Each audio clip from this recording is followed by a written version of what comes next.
यात्रा मंचच्या वतीने आज आपण मी व माझी ती हा विषय घेऊन आलेलो आहे।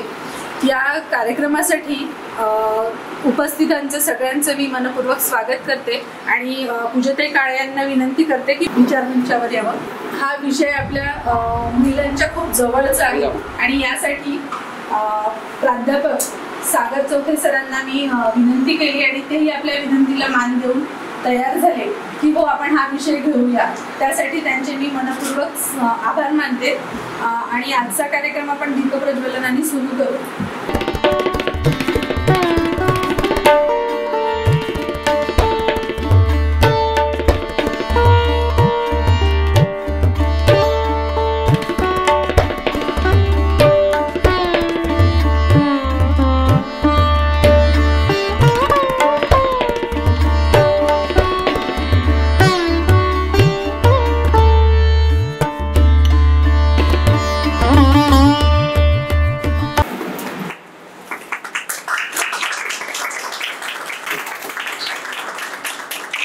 येणाऱ्या 6 तारखेला आमचा पहिला वर्धापन दिन आहे।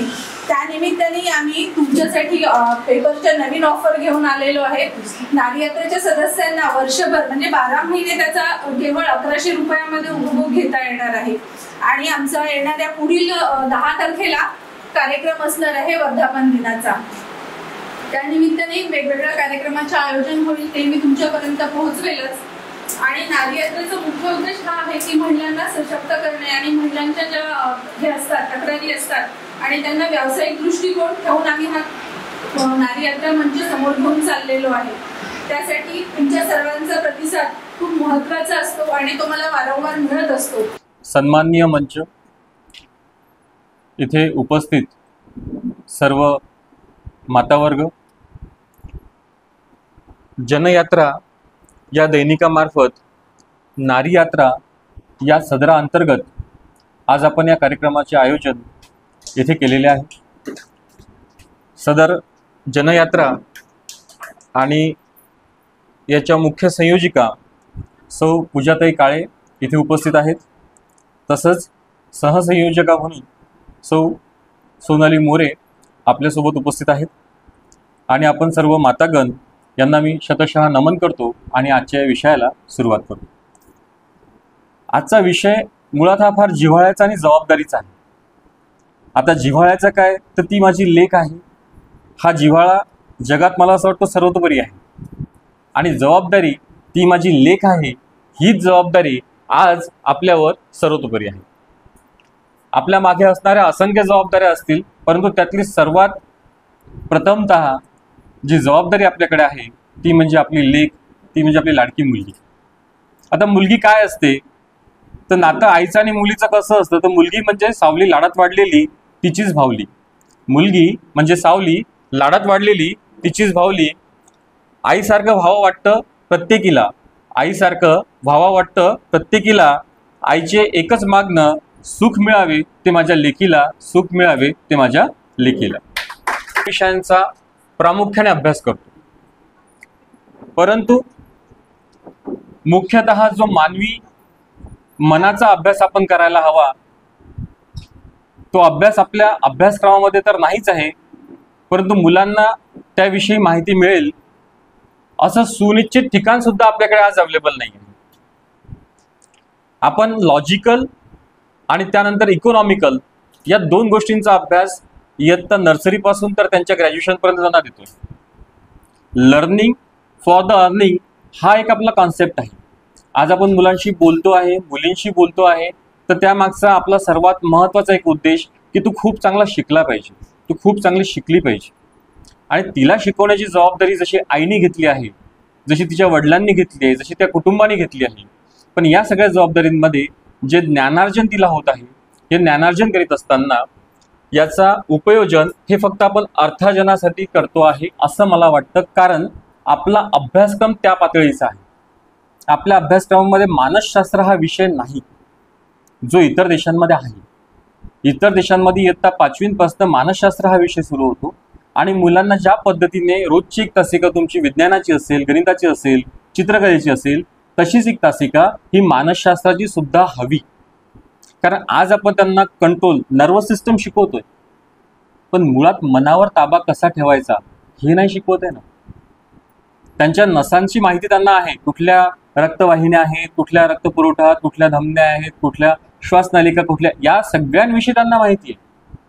पण या सगळ्यांवरचं जे एक मन असतं की त्या मनावर ताबा कसा ठेवायचा आणि त्या मनावर ताबा ठेवून स्वतःचं हित आणि कुटुंबाचं हित हे कसं साधायचं, याचं ज्ञान खरंच मिळत नाहीये ना.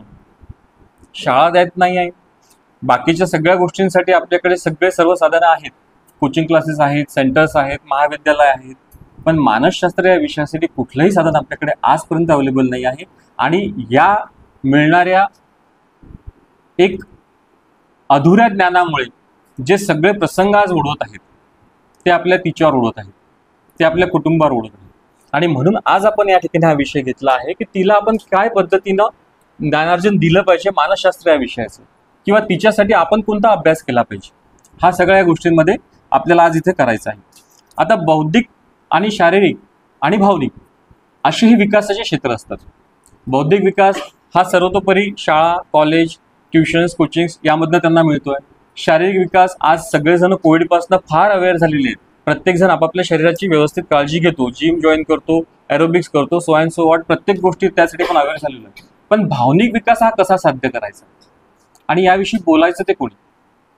आधी होतं की मुलं मोठी झाली की त्यांना मिळणारं ज्ञान हे आपसूक मिळतं, त्याविषयी बोलायचं नाही, असं एक सूत्र घरामध्ये चालायचं.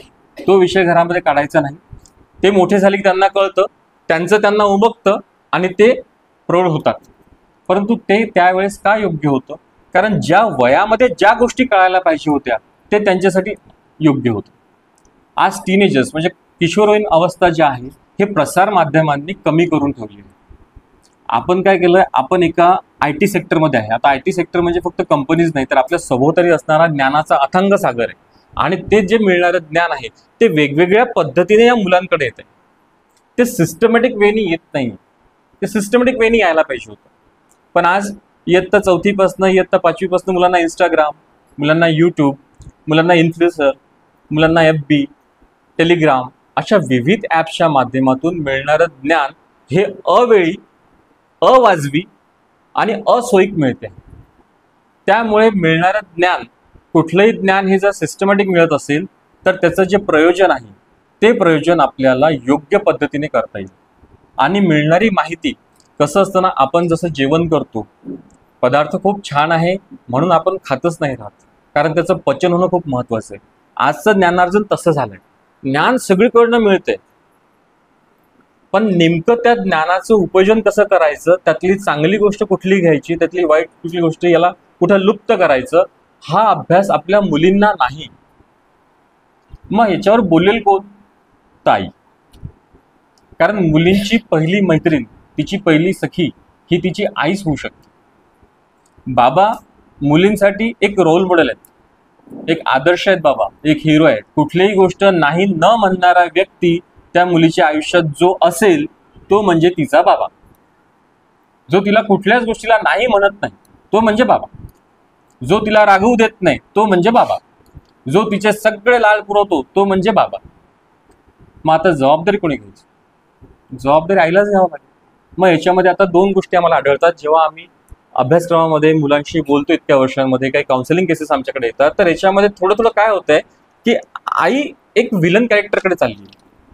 मला सतत टोकणारी आई, मला सतत रागवणारी आई, माझं कुठल्याच गोष्टीला पटकन हो न म्हणणारी आई, मला प्रत्येक गोष्टीला निगेटिव्ह क्रॉस करणे, प्रश्न विचारणारी आई. मग घरामध्ये काय होत चाललंय? एक वातावरण बनत चाललंय, एक द्वेष होत चाललाय त्या बालकांच्या मनामध्ये, त्या मुलींच्या मनामध्ये. आणि मला हा द्वेष आज काढायचा, कारण या द्वेषाचं जे घर आहे ना, हे आज आपल्याला वाटत नाही, हे साधंच आहे. पण हे मुलं जेव्हा 12वी नंतर जातात, आज जेव्हा 8, 9, 10, 11च्या मुलींचं जेव्हा मला काउन्सिलिंग करायला येतं, जेव्हा मला फोन येतो, जेव्हा वेगवेगळ्या माध्यमांमध्ये ह्या मुली आउटसाईड, जेव्हा ह्या मुलींना आपल्याला हे सांगता येतं की ह्या कुठेतरी अडकतात, ह्या कुठेतरी चुकतात. मग चुकल्यानंतर जेव्हा यांच्याशी बोलतो, त्यांच्या बोलण्यातनं जे जाणवतं त्यांना कुठेतरी द्वेष आहे. मग हा द्वेष कोणाचा आहे? तर घरातील एका व्यक्तीचा आहे, आणि तो आईचा आहे. विशेष हे सगळं भयानक आहे, कारण आईचा द्वेष त्या मुलीला नसायलाच पाहिजे. पण तो जो द्वेष होतो एक निर्माण, त्या द्वेषाला कारण काय, तर त्या कारणांची कारण मीमांसा आज आपण या ठिकाणी करणार आहे की हा कारण काय, का हा द्वेष निर्माण होतो, का हे एक घर परतवे एक घर आईचं आणि मुलीचं पटत नाही. पटत नाही याचा अर्थार्थी असं नाही आहे की ते काही वाद करतात, पण त्यांच्या विचारांची कुठेतरी ताळमेळ बसत, त्यांच्या विचारांना कुठेतरी त्यांना भान मिळत नाही. मग ह्या सगळ्या गोष्टी का निर्माण होतात, तर याला एकच आहे की यांचा भावनिक विकास हा पूर्ण झालेला नाही. कारण यांना आई आणि मुलगी या नात्याविषयी आपण सांगितलं नाही, किंवा आईला हे माहित नाही की हिच्या मनामध्ये माझ्याविषयी द्वेष तयार होतो, म्हणून हे सगळ्या गोष्टी आपल्या तयार होतात. मग आता या सगळ्या गोष्टींमध्ये काय असतो, तर सर्वात पहिले आपल्या मुलींशी जर काही असेल तर तो म्हणजे संवाद. तुमचा संवाद आपल्या मुलीशी कसा आहे, तो कसा असावा, या सगळ्या गोष्टींवर निर्भर करतं की माझी मुलगी मला आयुष्यामध्ये किती मानेल, माझं किती ऐकेल, मला किती आदर्शवादी ठेवेल, आणि सर्वात महत्त्वाची गोष्ट ती माझ्याकडे कोणत्या कोणत्या गोष्टी शेअर करेल. आता संवाद कसा असावा, मग हाही प्रश्न पडेल, अरे वा सर, आम्ही का घरात बोलतच नाही का, संवाद म्हणजे काय बोलणे, संवाद म्हणजे बोलणेच ना. पण आपल्या संवादाचे विषय आणि त्याचं विभागीकरण हे आपल्याला ठरवावं लागेल. आता साधारणतः सकाळी मुली उठतात, मुली उठल्यानंतर शाळेची तयारी करणे ती एक तारेवरची कसरत असते प्रत्येक आईची. कारण ती माझ्या घरात पण पाहतो की तिला उठवणे सकाळी हा सर्वात मोठा टास्क. ती उठत नाही काही केल्या, उठल्यानंतर ती 10 मिनिटं रेडी होत नाही, मग त्या आईचा पारा चढलेला असतो. पुढच्या 15 मिनिटात ती तयारी करून सुद्धा सॉक्स घालत नाही, त्याच्यानंतरचा आईचा पारा आणखीन चढलेला असतो. आणि सगळं केल्यानंतर सुद्धा तिची वेळेवर तिला पेन्सिल किंवा पुस्तक काहीतरी मिळत नाही, मग हा पाऱ्याचा अंत झालेला असतो. मग ह्या सगळ्या गोष्टींचा असतो, ही सकाळची वेळ आहे. यावेळेस तुम्हाला तुमच्या पद्धतीनं आपल्या मुलीला जशा पद्धतीने टॅकल करायचंय तुम्ही त्याच पद्धतीने टॅकल करणार, कारण तुम्हाला माहित आहे तिला त्यावेळेस कशा पद्धतीने हँडल करायचं आहे. ती जेवणाला तुम्हाला नकार देत असेल, ही भाजी नको ती भाजी नको, ते तुम्हाला सर्वस्वी तुमच्या पद्धतीने हँडल करायचं, कारण तेही तुम्हाला माहित आहे की हिला आता इथं प्रेमाने सांगायचं का हिला 2 धपाटे द्यायचे, तोही तुमचा अधिकार सर्वस्वी. परंतु या सर्वांमध्ये संवाद कुठे आहे, तर संवाद एक असा की ज्याच्यामध्ये अपेक्षा तिच्याकडनं नाही आणि तिला तुमच्याकडनं नाही. एक फावली वेळ अशी दिवसातली, मग ती रात्री झोपताना तिला जवळ घ्या, कुशीत घ्या, तिला बोला, बाळा आज काय काय झालं, शाळेत गेली होतीस, शाळेतला आल्यानंतर बहुतांश पहिला प्रश्न काय असतो सांगाल मला कोणी, शाळेतनं आल्यानंतर पहिला प्रश्न काय. यस मॅम,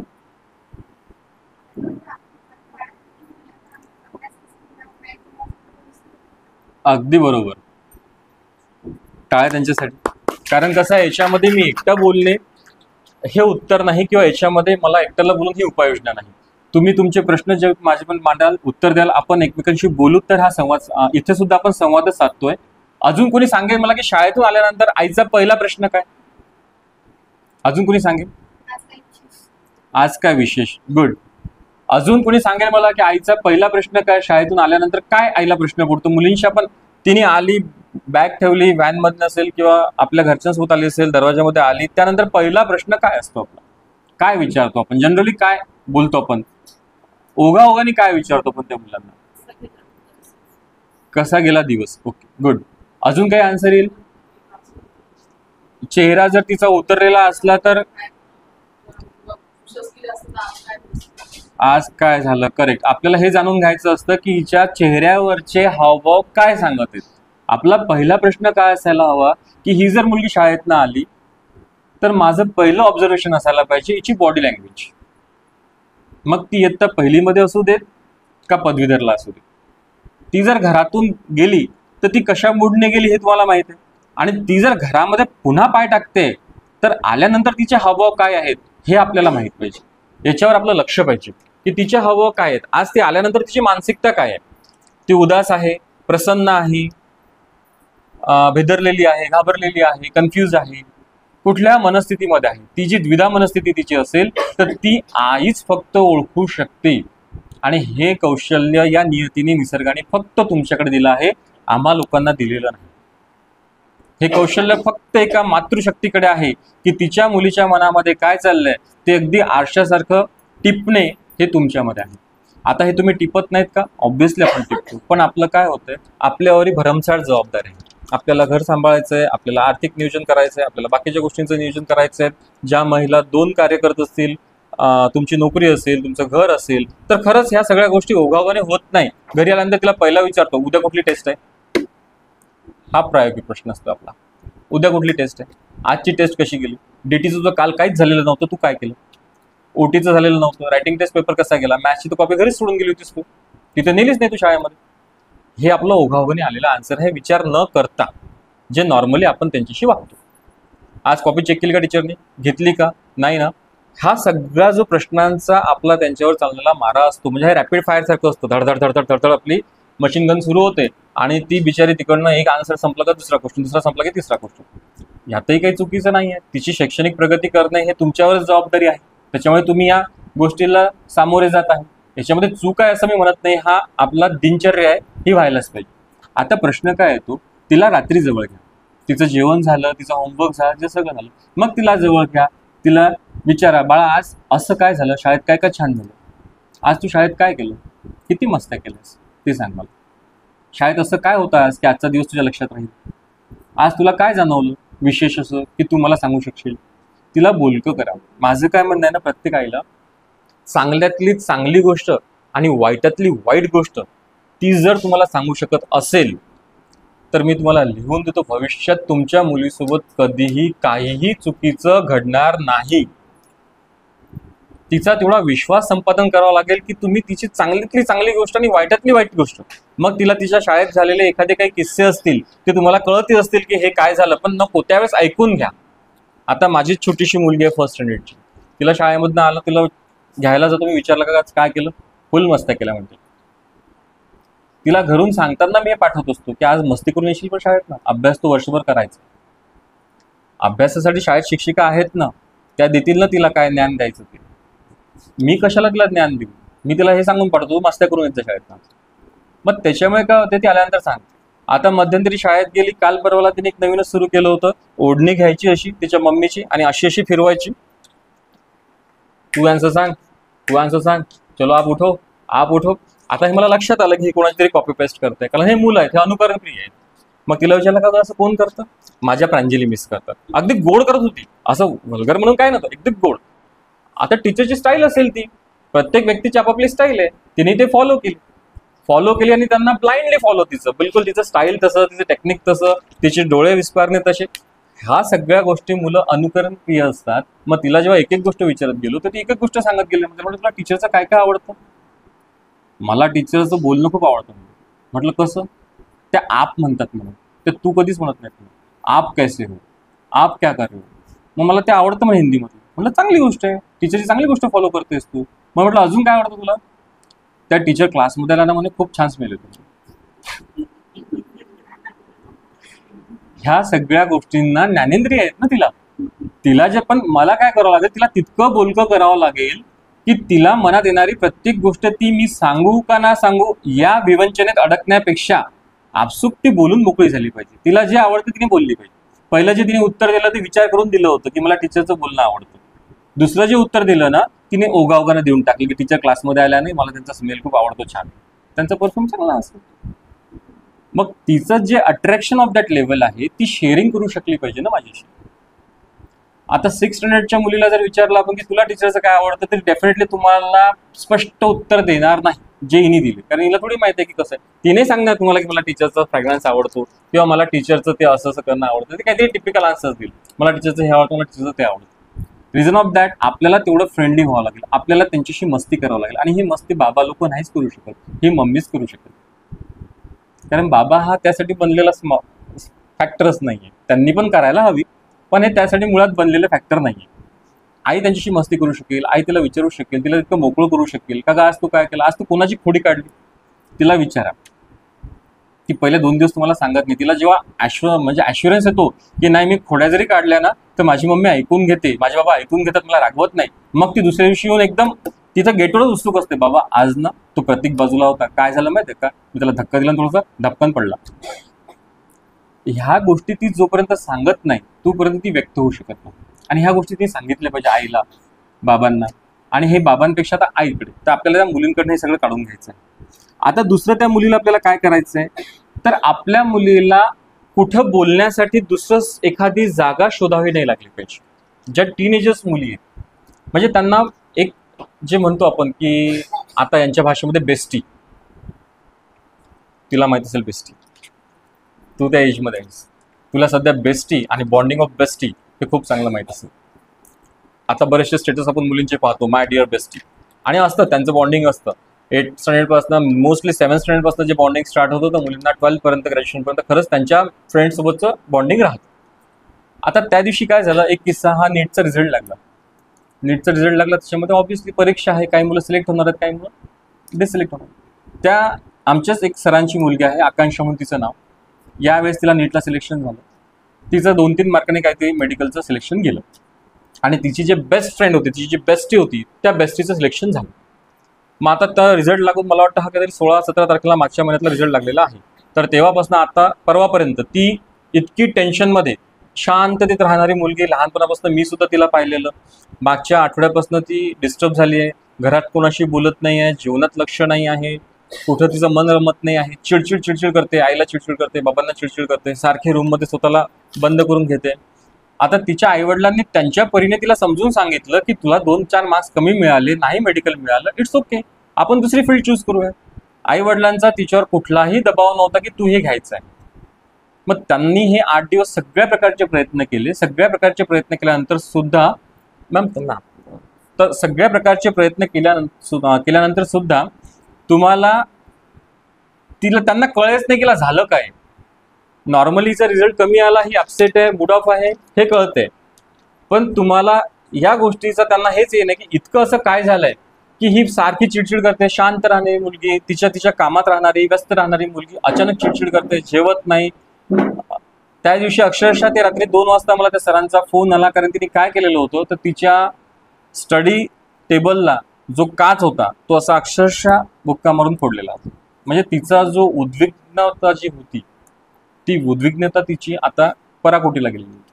मग त्यांचा मला 2 वाजता फोन आला की सागर सर, आकांक्षा अशी करते आहे, त्यांना माहित आहे मी काउन्सिलिंग करतो, काय झालंय. म्हटलं सकाळी तिला घेऊन या. सकाळी अर्ली इन द मॉर्निंग ते धावत पळत 10 वाजता जवळजवळ ते आले. आल्यानंतर मी तिला पहिला प्रश्न विचारला, म्हटलं आकांक्षा, व्हॉट्स रॉंग विथ यू, काय झालं बेटा, काही चुकीचं घडलं आहे का, मॅडमशी बोलते का, मम्मी पप्पांना नसेल सांगतात, कारण फर्स्ट डाऊट आपला तोच येतो की काही मुलींसोबत घडले. पण नंतर मला कळालं की नाही सर, काहीही झालेलं नाही आहे, माझा नंबर लागला नाही सो अँड सो XYZ कॉलेजला, जिथे माझ्या मैत्रिणीचा लागला. म्हटलं मग बाबांची ही तयारी आहे की सर हिला मेडिकलच करायचं आहे ना, मी 1 CR पर्यंत खर्च करतो, डोनेशन भरतो, जाऊ द्या, मी काही करेल, हिचं ॲडमिशन करून देतो. मग म्हटलं आता काय प्रॉब्लेम आहे, प्रॉब्लेम सॉल्व, तुला ॲडमिशन्स मिळाली, खुश. बाबा म्हटलं करायला तयार आहे, त्यांची ॲडजस्टमेंट ते करतील, तुला ॲडमिशन्स मिळाली, मेडिकलला तुला प्रवेश मिळाला, तुझं स्वप्न पूर्ण झालं, आता प्रश्न काय. तर ती ओक्साबोक्शी रडायला लागली. म्हणे मला मेडिकलला ॲडमिशन्स मिळाली, पण माझी जी मैत्रीण आहे, माझी जी बेस्टी आहे, जिच्यासोबत मी standard 1st to standard 12th, आमची शाळा एक, आमचा बेंच एक, आमची 11वी-12वीला ट्युशन एक, आमच्या सगळ्या गोष्टी तिला आणि मलाच माहीत आहेत. तिचे सगळे सिक्रेट्स मला माहीत आहेत, माझे सगळे सिक्रेट्स तिला माहीत आहेत. मी अभ्यास करायची तर ती माझी घरी यायची किंवा मी तिच्या घरी जायची, आम्ही 8-8 तास 10-10 तास रूममध्ये असायचो, आम्ही आमचा अभ्यास करायचो. आमच्या दोघांचं विश्व एकमेकींशिवाय नाही. म्हटलं बेटा आता प्रॉब्लेम काय, मला म्हटलं सांग की तुला काय हवं आहे, मी ते अवेलेबल करून देतो. म्हणे सर मला तिच्याच कॉलेजला ॲडमिशन्स आहे. म्हटलं तू हुशार आहेस, तुला माहिती आहे हे पॉसिबल नाही, मला माहिती आहे म्हणे सर पॉसिबल. मग म्हटलं आता काय करायचं. नाही म्हणे मी तिच्याशिवाय जगूच शकत नाही, मला ती हवीच म्हणते, मला माझी बेस्टी हवी म्हणजे हवी. अशा आहेत, मला माझी बेस्टी हवी म्हणजे हवी, मला तिथेच ॲडमिशन्स हवी आणि मला तिच्याशी सगळं शेअर करायचं. म्हटलं मला आता सांग की असं तिच्यामध्ये काय आहे की तुला तिच्या वाचून जमत नाही. नाही मला छोटी गोष्ट जरी असेल ना तर तिला सांगायची सवय, मला तिला सांगल्याशिवाय करमत नाही म्हणे, माझ्या बॉडीमध्ये गुजबॉम्स येतात मला तिला नाही सांगितलं. आणि ही लिटरली ती अशी ढसाढसा रडत होती, कारण ती तिच्यासोबत घडणारी खरी गोष्ट होती. मग तिला म्हटलं का गं, तिने एक विचार केला का की माझ्या मैत्रीचा नंबर लागला नाही, मी यावर्षी रिपीट करते, तू पण यावर्षी रिपीट कर, नेक्स्ट इयरला दोघी जणी सोबत ॲडमिशन्स घेऊया, दॅट्स इट. ती तेवढं डिव्हिजन द्यायला तयार आहे का जितकं तुझं आहे. नाही तिचं काय नाही म्हणे, तिचा मला फोन पण नाही आला म्हणे, त्यानंतर ती सिलेक्ट झाली, तिचा नंबर पण लागलाय म्हणे, तिने सगळं पर्चेसिंग पण केलंय म्हणे, तिच्या आईवडील तिला सोडायला पण जाणार म्हणे. म्हटलं मग तुझं काय, तुला का इतकं अटॅचमेंट. नाही म्हणे ती माझी एकमेव फ्रेंड आहे म्हणे, मला काही सांगायलाच होत नाही. मग तिच्या बऱ्याचशा काही सिक्रेट्स गोष्टी होत्या ज्या तिने शेअर केल्या. मग त्यावेळेस वाटलं की ही बेस्टी जर आई बनली असती तर, आहे ना प्रश्न, ही बेस्टी जर आई बनली असती ना, तर आज ती मुलगी इतकी डिपेंड नसती ना त्या मुलीवर. तिला तिसऱ्या कोणा व्यक्तीची गरजच नसती पडली जर इतकी बेस्टी आई बनली असती तर. पण त्या घरामध्ये मला कळालं, मॅडम पण टीचर होत्या, साहेब पण टीचर होते, त्या दोघांना त्यांचाच व्याप भरपूर होता. मग त्या मुलीला पहिल्या वर्गापासून आतापर्यंत अटेन्शनच नाही मिळालं. मग तिला जिथं अटेन्शन मिळालं तिथं ती व्यक्त झाली तर ती आता त्याच्यावर अवलंबून झाली. मग आता तिला असा तिचा आधार कसल्यासारखंच वाटतं. मग आता त्या कंडिशनला आई तिची मैत्रीण होऊ शकत नाही, कारण ज्या ज्या स्टेजला तिची मैत्रीण आईने व्हायला पाहिजे होतं ती सगळी स्टेज निघून गेलेली होती. सांगण्याचा मतित अर्थ काय, जर आपण आपल्या पाल्यांना वेळ दिला नाही, आपण आपल्या पाल्यांशी तितक्या मोकळेपणाने मनसोक्तपणाने गप्पा मारल्या नाही, त्यांच्याशी तितक्या विश्वासात घेऊन जर त्यांची मतं आपण जाणून घेतले नाही, तर एक दिवशी ही वेळ आपल्या मुलीवर येईल का, हा प्रश्न आपल्याला पडतो. म्हणून अशा ठिकाणी असं वाटते की आपल्याला आपल्या मुलींपासनं लांब नेणारे काही घटक असतात, पण त्याला जबाबदार आपण. Third person will be enter in our life because we are absent on that situation where she is need to us. आपण त्या परिस्थितीला ॲबसेंट होतो म्हणून थर्ड पर्सन तिथं आहात. हा एक तुम्हाला फक्त यातनं मी सांगतोय की आपण ॲबसेंट नाही राहायचं, नाही तर थर्ड पर्सन तिथं एंटर करेल. तो मित्र असेल, ते मैत्रीण असेल, ते शेजारीण असेल, ते नातेवाईक असेल, पण इतकी जी विसांबून झाली, ती इतकी जी विसावली की तिच्याशिवाय मी राहू शकत नाही, ही गोष्ट मला तरी वाटते योग्य नाही. मग ह्या मुलांचा पुढचा स्टेप असतं ते म्हणजे डिप्रेशन. मग आपण त्याच्यासाठी वेगवेगळ्या गोष्टी करत आहात. म्हणून पहिलीच गोष्ट ही आहे की आपल्या मुलीला आपल्याशी किती एकनिष्ठ, किती जोडून ठेवता येईल, तो सर्वात महत्त्वाचा आपला धागा आहे की आपल्याला आपल्या मुलीला काय जवळ करता येईल, तो एक प्रश्न. दुसरा एक असतो, आता आपल्याला सगळ्यांना माहीत आहे की मुलांना या पिढीमध्ये, आपली एक पिढी वेगळी होती, आता या पिढीला आपण ते नाही ठेवू शकत. म्हणजे घरात बाबा आले, बाबांचा दरारा, बाबांनी पाय आपटला म्हणजे सगळं कुटुंब शांत, हे एक कंडिशन होती. आता ती सिच्युएशन चालणार नाही, कारण आताची पिढी वेगळी आहे, यांचे सगळे व्हिजन, व्हर्च्यूज हे कम्प्लिटली वेगळे आहेत. आता असं ठेवूनही चालणार नाही. पण मग काय झालं, स्वातंत्र्य दिलं गेलं. आता स्वातंत्र्य कसं दिलं गेलं, साहजिक आहे, आपली मुलगी इथून जवाहरनगरमध्ये जर माझी मुलगी ट्युशनला जात असेल तर तिला मला बाईक द्यावीच लागते. ज्या गोष्टीला पर्याय नाही त्या गोष्टीमध्ये अपोज करून अर्थ नाही, कारण सायकलिंग ती करू शकत नाही, इतक्या लांब जाऊ शकत नाही, ही दिसती गोष्ट आहे, म्हणून तिला बाईक द्यावंच लागेल. आता मोबाईल फोन देणे हे किती लोक टाळू शकतात, मुलगी 11th गेल्यावर किती लोकांच्या आईने असं होऊ शकते, हात वर करा, मला सांगा की आम्ही तिला 11-12 अजिबात मोबाईल देत नाही, अजिबात मोबाईल देत नाही किंवा देऊच शकत नाही, किंवा तिला मोबाईल वापरायचाच नाही असं आपण तिला बाइंडिंग करू शकतो. शेअर करा मला, असं काही सहज आपण आहे. तिचा येणारा अभ्यास, तिच्या येणाऱ्या टेस्ट, तिच्या मॉक टेस्ट, तिच्या टेस्टचा टाइम टेबल, तिच्या टेस्टचा शेड्यूल, तिच्या क्लासचा आजचा काय पार्ट येतो आहे आणि तिच्या क्लासमधनं येणारी लिंक, हे सगळं त्या मोबाईलशी संबंधित आहे. त्याच्यामुळे मी मोबाईल देत नाही म्हणजे मी या जगाच्या अलिप्त तिला ठेवू शकत नाही, कारण ती समाजामध्ये राहते. हे कसं होतंय, पोहायला जायचं पण अंगाला पाणी नाही लागलं पाहिजे, ही म्हणजे ते बिरबिलासारखी अट आहे. पोहायला जायचं, अंगाला पाणी नाही लागलं पाहिजे. या सिस्टममध्ये गेल्यानंतर तिला मोबाईल हा द्यावाच लागतो, तिला गाडी ही द्यावीच लागते. तिच्या 2-4 मैत्रिणींचा एखादा कट्टा तयार होतो, त्या कट्ट्यामध्ये एक मी असली पाहिजे. तिचा जो ग्रुप तयार होईल त्याच्यामधली एक फ्रेंड मी असली पाहिजे, आणि तिची priority as a first friend म्हणून मला असली पाहिजे. तिला एखादी गोष्ट जाणवत असेल, तिच्यासोबत एखादा किस्सा झाला असेल, एखादा आनंदाची गोष्ट झाली असेल, एखादी त्यांनी टर उडवली असेल, तर तिला ते सांगण्याची सर्वात पहिली उत्सुकता आईला असली पाहिजे. तिचा पहिला फोन, आई तू सगळे कामं सोड, माझी गोष्ट ऐक, गोष्ट काही फार महत्त्वाची नाही पण आई मला तुला सांगायचं, ही जी तिची आतुरता आहे, ही तिची आतुरता आपल्याला जनरेट करावं लागेल. आणि याच्यामध्ये आई म्हणून आपल्याला काय रोल प्ले करायचं आहे की स्वातंत्र्य आणि स्वैराचार या 2 गोष्टींमधला फरक. तिला सांगायचं, आम्ही तुझ्यावर विश्वास ठेवला, तू माझी मुलगी आहेस, वडिलांच्या नकाराला जुमानून सुद्धा मी तुझं जे पाहिजे ते मी तुला दिलं. तुला गाडी पाहिजे होती, मी बाबांना रिक्वेस्ट केली, दिली. तुला मोबाईल फोन पाहिजे होता, मी बाबांना सांगितलं, ती मिसयूज करणार नाही, मी दिला. मी आजींना सांगितलं, तर मिसयूज करणार नाही, मी दिला. आता जबाबदारी काय झाली बेटा, तुझी जबाबदारी काय झाली, आता तुला स्वातंत्र्य दिलं, तुला लागणाऱ्या गोष्टी दिल्या, पण आता स्वैराचार आणि स्वातंत्र्य यातला फरक कळायला पाहिजे. आता तुला मी बाईक दिली, तू अभ्यासिकेला गेली, मी तुझ्या मागे कधीच येणार नाही, परंतु तुझी बाईक जर अभ्यासिकेच्या पार्किंगमध्ये असेल आणि तुम्ही काल निघताना जर बिग सिनेमामधून बाबाला दिसले तर हे कसं बाळा? मग मला सांग ना, चालेल ना, मला सांगून जा. आज आम्ही लेक्चर बंक केलं, ते सर खूप बोर करत होते, आवडत नव्हतं, सगळ्यांचा मूड झाला होता, आम्ही सगळेजण लेक्चर बंक करून पिक्चर पाहायला चाललो. मला सांग, मला शेअर कर ना. I agree with you that. आणि हे आपण जेव्हा बोलतो त्यानंतर ती पुढच्या वेळेस ही लाईन तुम्हाला सांगेल की मम्मी आज खूप जीवावर आलं होतं, गेलोच नाही, हे केलं. मग त्यावेळेस पेशन्स ठेवा, त्यावेळेस पेशन्स ठेवा. त्यावेळेस एकदम अरे मूर्ख असं काय केलं तू, मग ती never say to again that. मग पुन्हा ती तुमच्याशी कधीच जुळणार नाही. मग ती पुन्हा कधीच तुमच्याशी जुळणार नाही. कारण तिला एक चान्स राहील की तुमचा विश्वासन संपादन करायचा, तुमचा विश्वास कसा संपादन करायचा हा तुमच्याकडे एक चान्स राहील. ज्या दिवशी तिला असं वाटेल की मी काहीही सांगू देत, मी हे जरी सांगितलं ना मम्मा आज ना गाडी चालवत असताना ते 2 मुलं वारंवार आमच्या गाडीच्या मध्ये येत होते, माझी मैत्रीण इतकी डॅशिंग आहे ना, सरळ त्यांना कट मारून निघून गेली.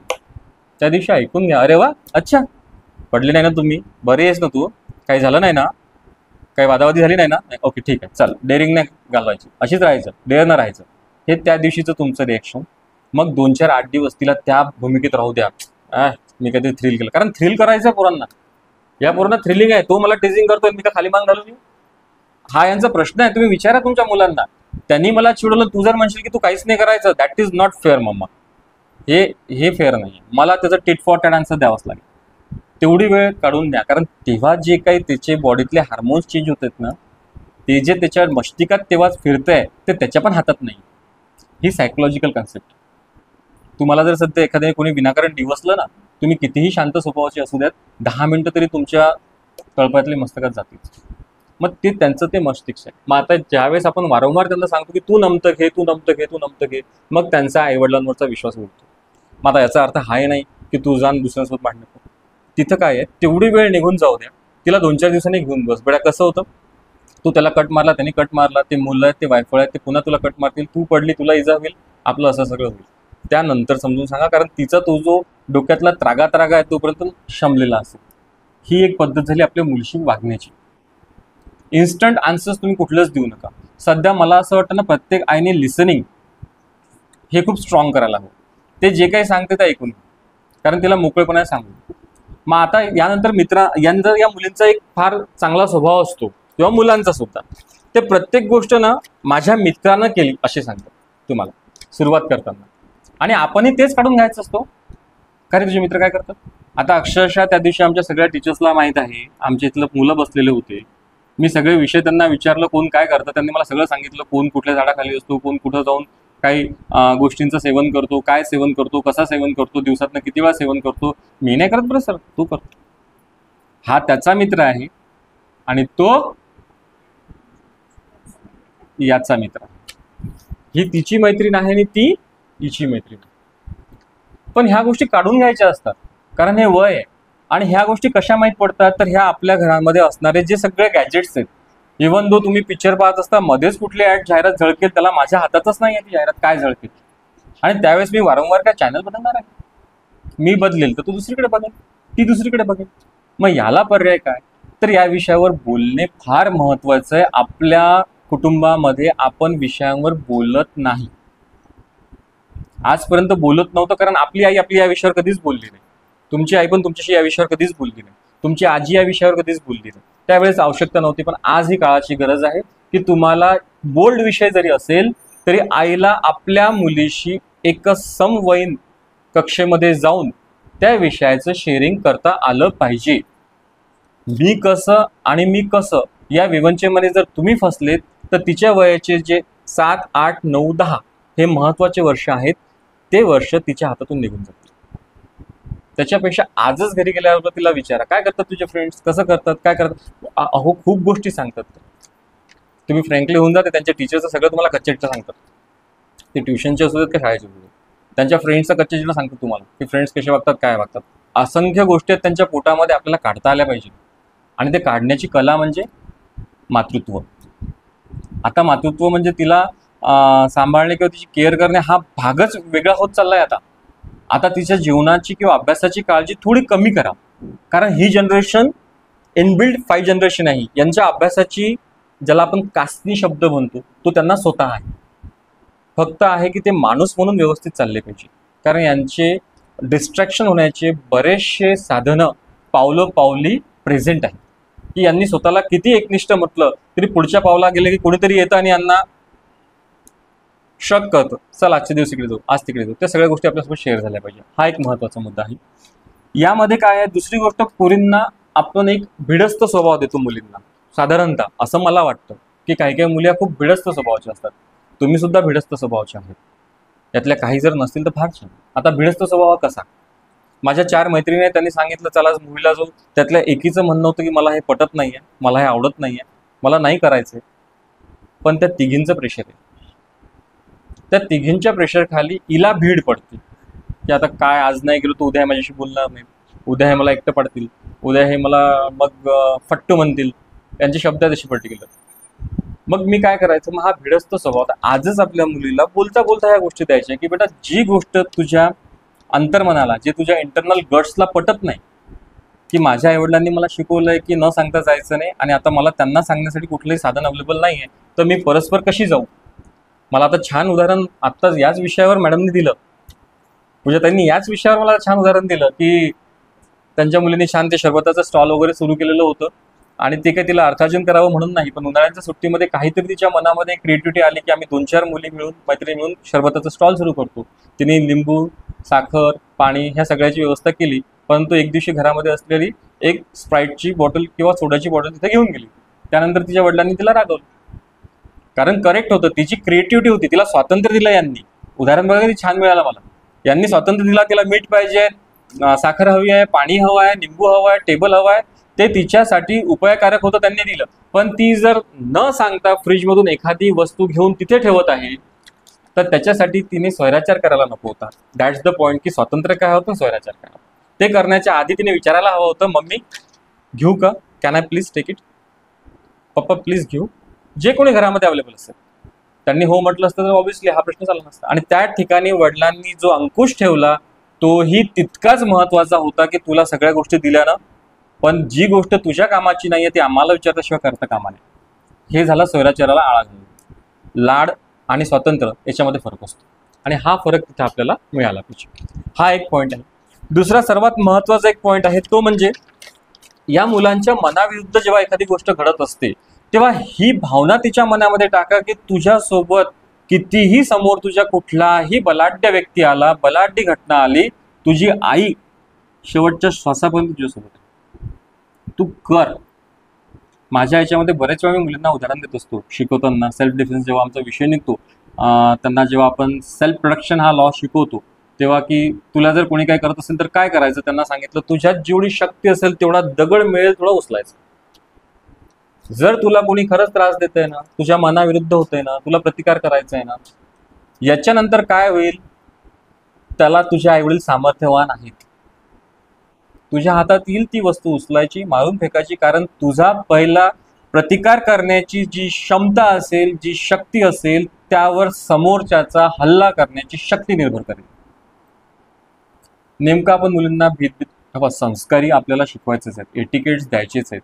आपल्याला मुलींना उद्धट, उर्मट असं वागणुकीला शिकवायचं नाहीच. ते कुठलीच आई कधीच त्याला मान्यता देत नाही. परंतु संस्काराला जर कोणी आपला डरपोकपणा समजत असेल तर तेही आपल्या मुलीच्या मनात आपल्याला काढायचं आहे की तुझी आई शेवटच्या श्वासापर्यंत तुझ्याकडून आहे, तिला ही हिंमत द्या. तुला बेटा जर त्रास होत असेल ना, त्या क्षणी तुला जे योग्य वाटते ना ते कर, त्याचे परिणाम काय होतील ते मी पाहिजे. हे वाक्य बोला तर खरी कुठल्या मुलांना रोज जाऊन लढाई करायची तो आपल्या मुलांना, पण त्यांना ती एक जर जमेची बाजू राहील ना तर अशा ठिकाणी हे मुलं ट्रॅप होत नाही. कारण आपल्या बऱ्याचशा मुली काय होत आहेत की ह्या ट्रॅप होत आहेत. काय ट्रॅप होत आहेत? भीड. फक्त कोणाची भीड असते, घरी गेले की आई काय म्हणेल, आई खूप रागवेल का, खूप ओरडा करेल का. आता मी सध्या उदाहरण दिलं की मम्मा त्यांनी आम्हाला थोडं गाडी जाताना मागे पुढे केलं ना, माझ्या फ्रेंडनी पण त्याला जोरात डॅश देऊन आम्ही चाललो गेलो. आता जर ही गोष्ट आईला सांगितली आणि आईला बाबांना सांगितली, बाबांनी सांगितलं उद्यापासून तुझी गाडी नेणे बंद,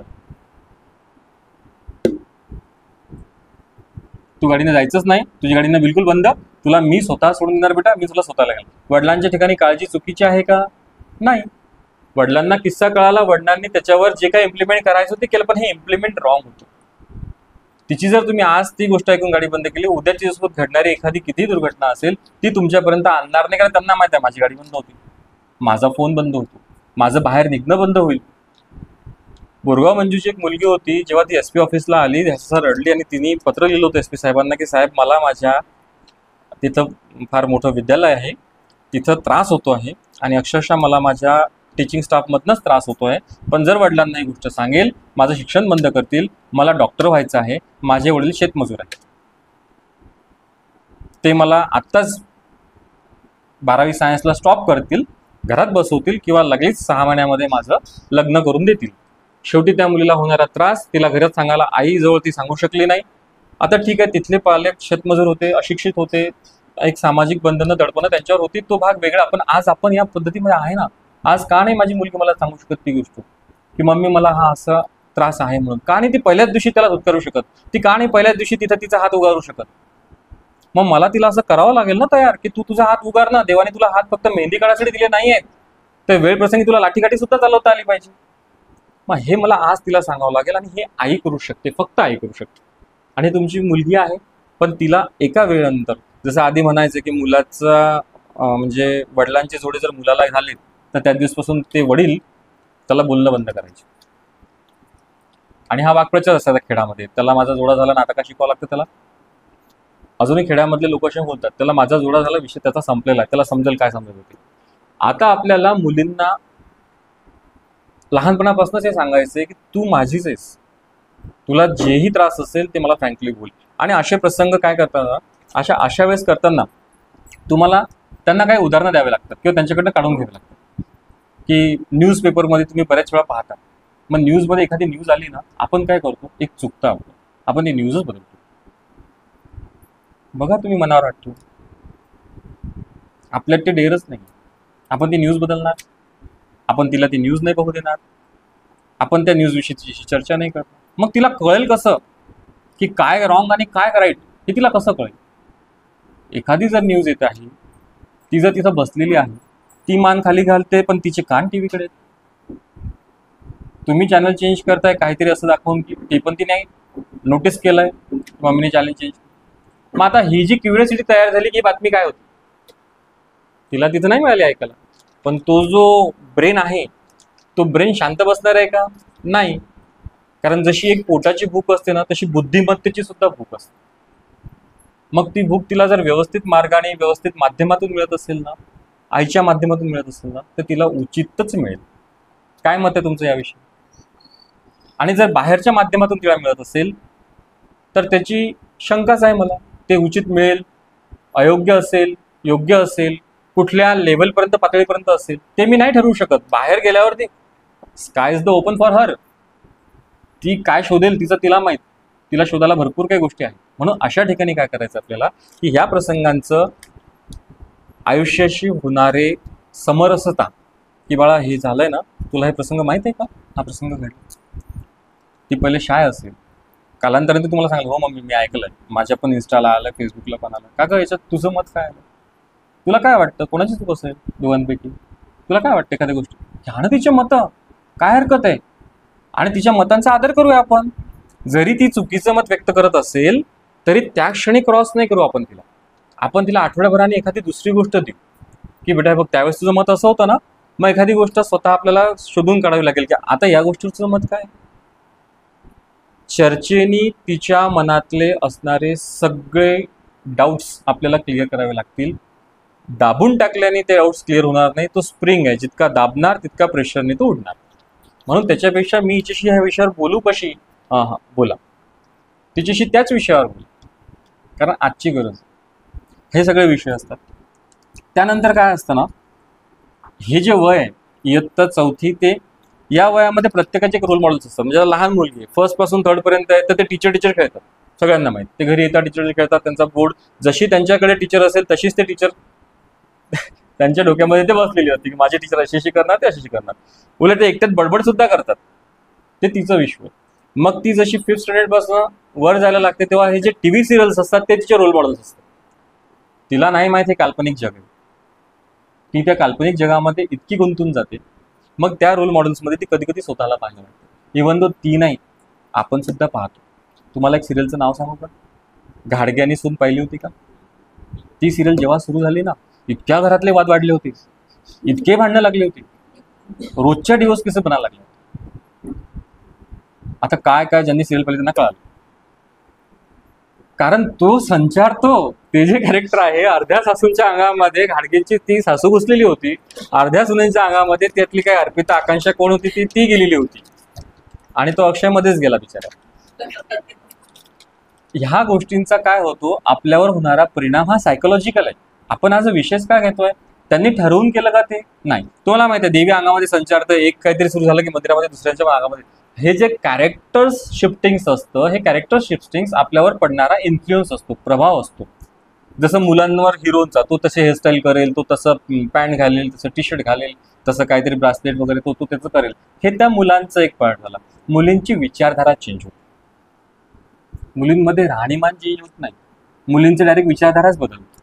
हा इथे सर्वात मोठा जबाबदारीचा विषय तो आईंसाठी, की एखादी सिरियल पाहत असेल तर किती गुंतते, त्या सिरियलमध्ये कॅरेक्टर्स किती आपसूक आतमध्ये घेते. आणि काही वेळाने कसं असतं, हे जे पर्सनॅलिटी डिसऑर्डर आहे, जोपर्यंत ते कॅरेक्टर तिच्यामधून तुम्ही काढणार नाही किंवा तिला हे सांगणार नाही की काल्पनिक जग आहे, इथं जे सगळं चाललंय ना. आता बऱ्याचशा गोष्टी सांगतो मी, ज्या मुली होत्या, ती एक सिरियल होती, एक या रिश्ता काहीतरी, ये रिश्ता क्या कहलाता, असं कधी सिरियल होती, आणि त्याच्यामधलं एक अक्षरा नावाचं कॅरेक्टर होतं, आणि तिला वलयांकित ते सगळे ड्रामॅटिक कॅरेक्टर्स होते. म्हणजे ती सासू एक ट्रिमेंडस ड्रामा, तिचं मिस्टर हा त्याच्यापेक्षा डबल ड्रामा, तिच्या घरामध्ये घडणाऱ्या गोष्टी ह्या सगळ्या म्हणजे अनबिलिव्हेबल थिंग्स होत्या, की ह्या कधी प्रत्यक्षात होऊ शकत नाही. अहो, पण याच्यामध्ये त्या मुली अडकल्यात ना. तिला ज्या वेळेस विचारलं गेलं की बेटा तुला कसा लाईफ पार्टनर हवा आहे, तिने सांगितलं मला त्याच्यासारखा लाईफ पार्टनर हवा. कुठून शोधावा, कसा मिळेल, तशी सासू कशी मिळेल, तसे सासरे बाबा कुठून आणायचे. पण काय झालं, ती कॅरेक्टरमध्ये इन्व्हॉल्व्ह होऊन गेली, आणि ही आता लहान लहान मुलं कॅरेक्टरमध्ये इन्व्हॉल्व्ह व्हायला लागली. त्याच्यामुळे आपल्याला यांच्याशी प्रत्येक गोष्टीतली सापेक्षता आणि काल्पनिकता याच्यावर विशेष चर्चा करायची. आता आपण सिरियल पाहणं बंद करणार आहे का? नाही, पण हे एंटरटेनमेंट आहे, याचा एन्जॉय करायचा आणि हे सोडून द्यायचं, त्या कॅरेक्टरमध्ये नाही जायचं. ही जी दया आहे ना त्या जेठालाल मधली, हा त्या तारक मेहता मधली, मुली अक्षरशः तशा बोलायला लागल्यात त्या टोनिंगमध्ये, लहान लहान मुलं त्या टोनिंगमध्ये बोलायला लागलेत. हे सगळं सायकोलॉजिकल डिसऑर्डर होत चाललंय. आणि मी खरंच सांगतो, आज आपलं आयुष्य जे आहे ना, आपण कॅप्चर झालेलो आहे. कॅप्चर एक आपल्याला आपल्या मोबाईलने केलंय, आणि दुसरा आपला जो ब्रेन कॅप्चर करतायत ना, ह्या सगळे प्रोड्युसर्स आणि डायरेक्टर्स करतायत. हे आपल्या ब्रेनसोबत डायरेक्टली खेळतात, ते आपल्याला स्वतःलाही कळत नाही. कदाचित मी काही लोकांच्या इन्फ्लुएन्समध्ये असेल तर मलाही माहीत नाही, असं होत जातं. म्हणून हा इन्फ्लुएन्स आपल्याला वाचवायचा आहे, कारण या इन्फ्लुएन्समध्ये जेव्हा मुलं जातात तेव्हा आपल्या घरामध्ये संघर्ष सुरू होतो. मी हे इन्फ्लुएन्सची उदाहरणं का दिली, कारण तुमच्या घरामध्ये संघर्ष येईल. जेव्हा मुलगी 8वी 9वी 10वीला जाईल तेव्हा ती एका संघर्षाच्या भावनामध्ये येते. तुम्ही तिला नाही म्हणा, ती हो म्हणते. तुम्ही इथे म्हणा, ती तिथे म्हणते. तुम्ही अ म्हणा, ती ब म्हणते. काही काही ठिकाणी तिला माहीत असते की मम्मीचं बरोबर आहे, ती मला मजा येते. बऱ्याच ठिकाणी मुली अशा वागतात, मला हिला चिडवण्यात खूपच मजा येते. तात्पुरतं असेल, आईवडिलां म्हणजे आईंची आणि मुलीची तितकी खरंच गंमत जम्मत असेल तर हरकत नाही. पण जर हा द्वेष कंटिन्युअसली त्या मुलीमध्ये आतपर्यंत जात गेला ना, तर ती मुलगी काही दिवसांनी आईला लिटरली विलन समजायला लागते. म्हणून मुलींवर आपल्याला न ओरडता मेन हिच्या बुद्धीशी कोण खेळ खेळतंय, माझं सांगण्याचा शेवटचा मुद्दा, हिच्या बुद्धीशी कोण खेळ खेळतंय याचा अचूक शोध आईलाच घ्यायचा आहे. कारण तुमच्या मुलींना भरपूर जण त्यांच्या, असं नाही म्हणत मी की बॅड क्वालिटीज ऑफ देअर, तिच्यावर इन्फ्लुएन्स शेजारचा पण असेल, तिच्यावर इन्फ्लुएन्स घरातल्या आत्याचा पण असेल, काकूंचा पण असेल, मामींचा पण असेल, तिच्या आजीचा पण असेल. त्यांचं तुमच्याविषयी काय मत असेल ते त्यांना ठाऊक. त्याचा इंटरॅक्शन हिच्यापर्यंत यायला नको. कळते मी काय सांगतो? त्याच्यामुळे तुमची मुलं तुमच्या निगेटिव्ह जातात. मम्मी अशीच आहे हे एक वाक्य यायला नको. येत असेल बरेच वेळेस, मम्मी तू अशीच करते, हे वाक्य तिचं नाही आहे. मग आपल्याला काय, येणारं फंडिंग नाही बंद करायचं आहे.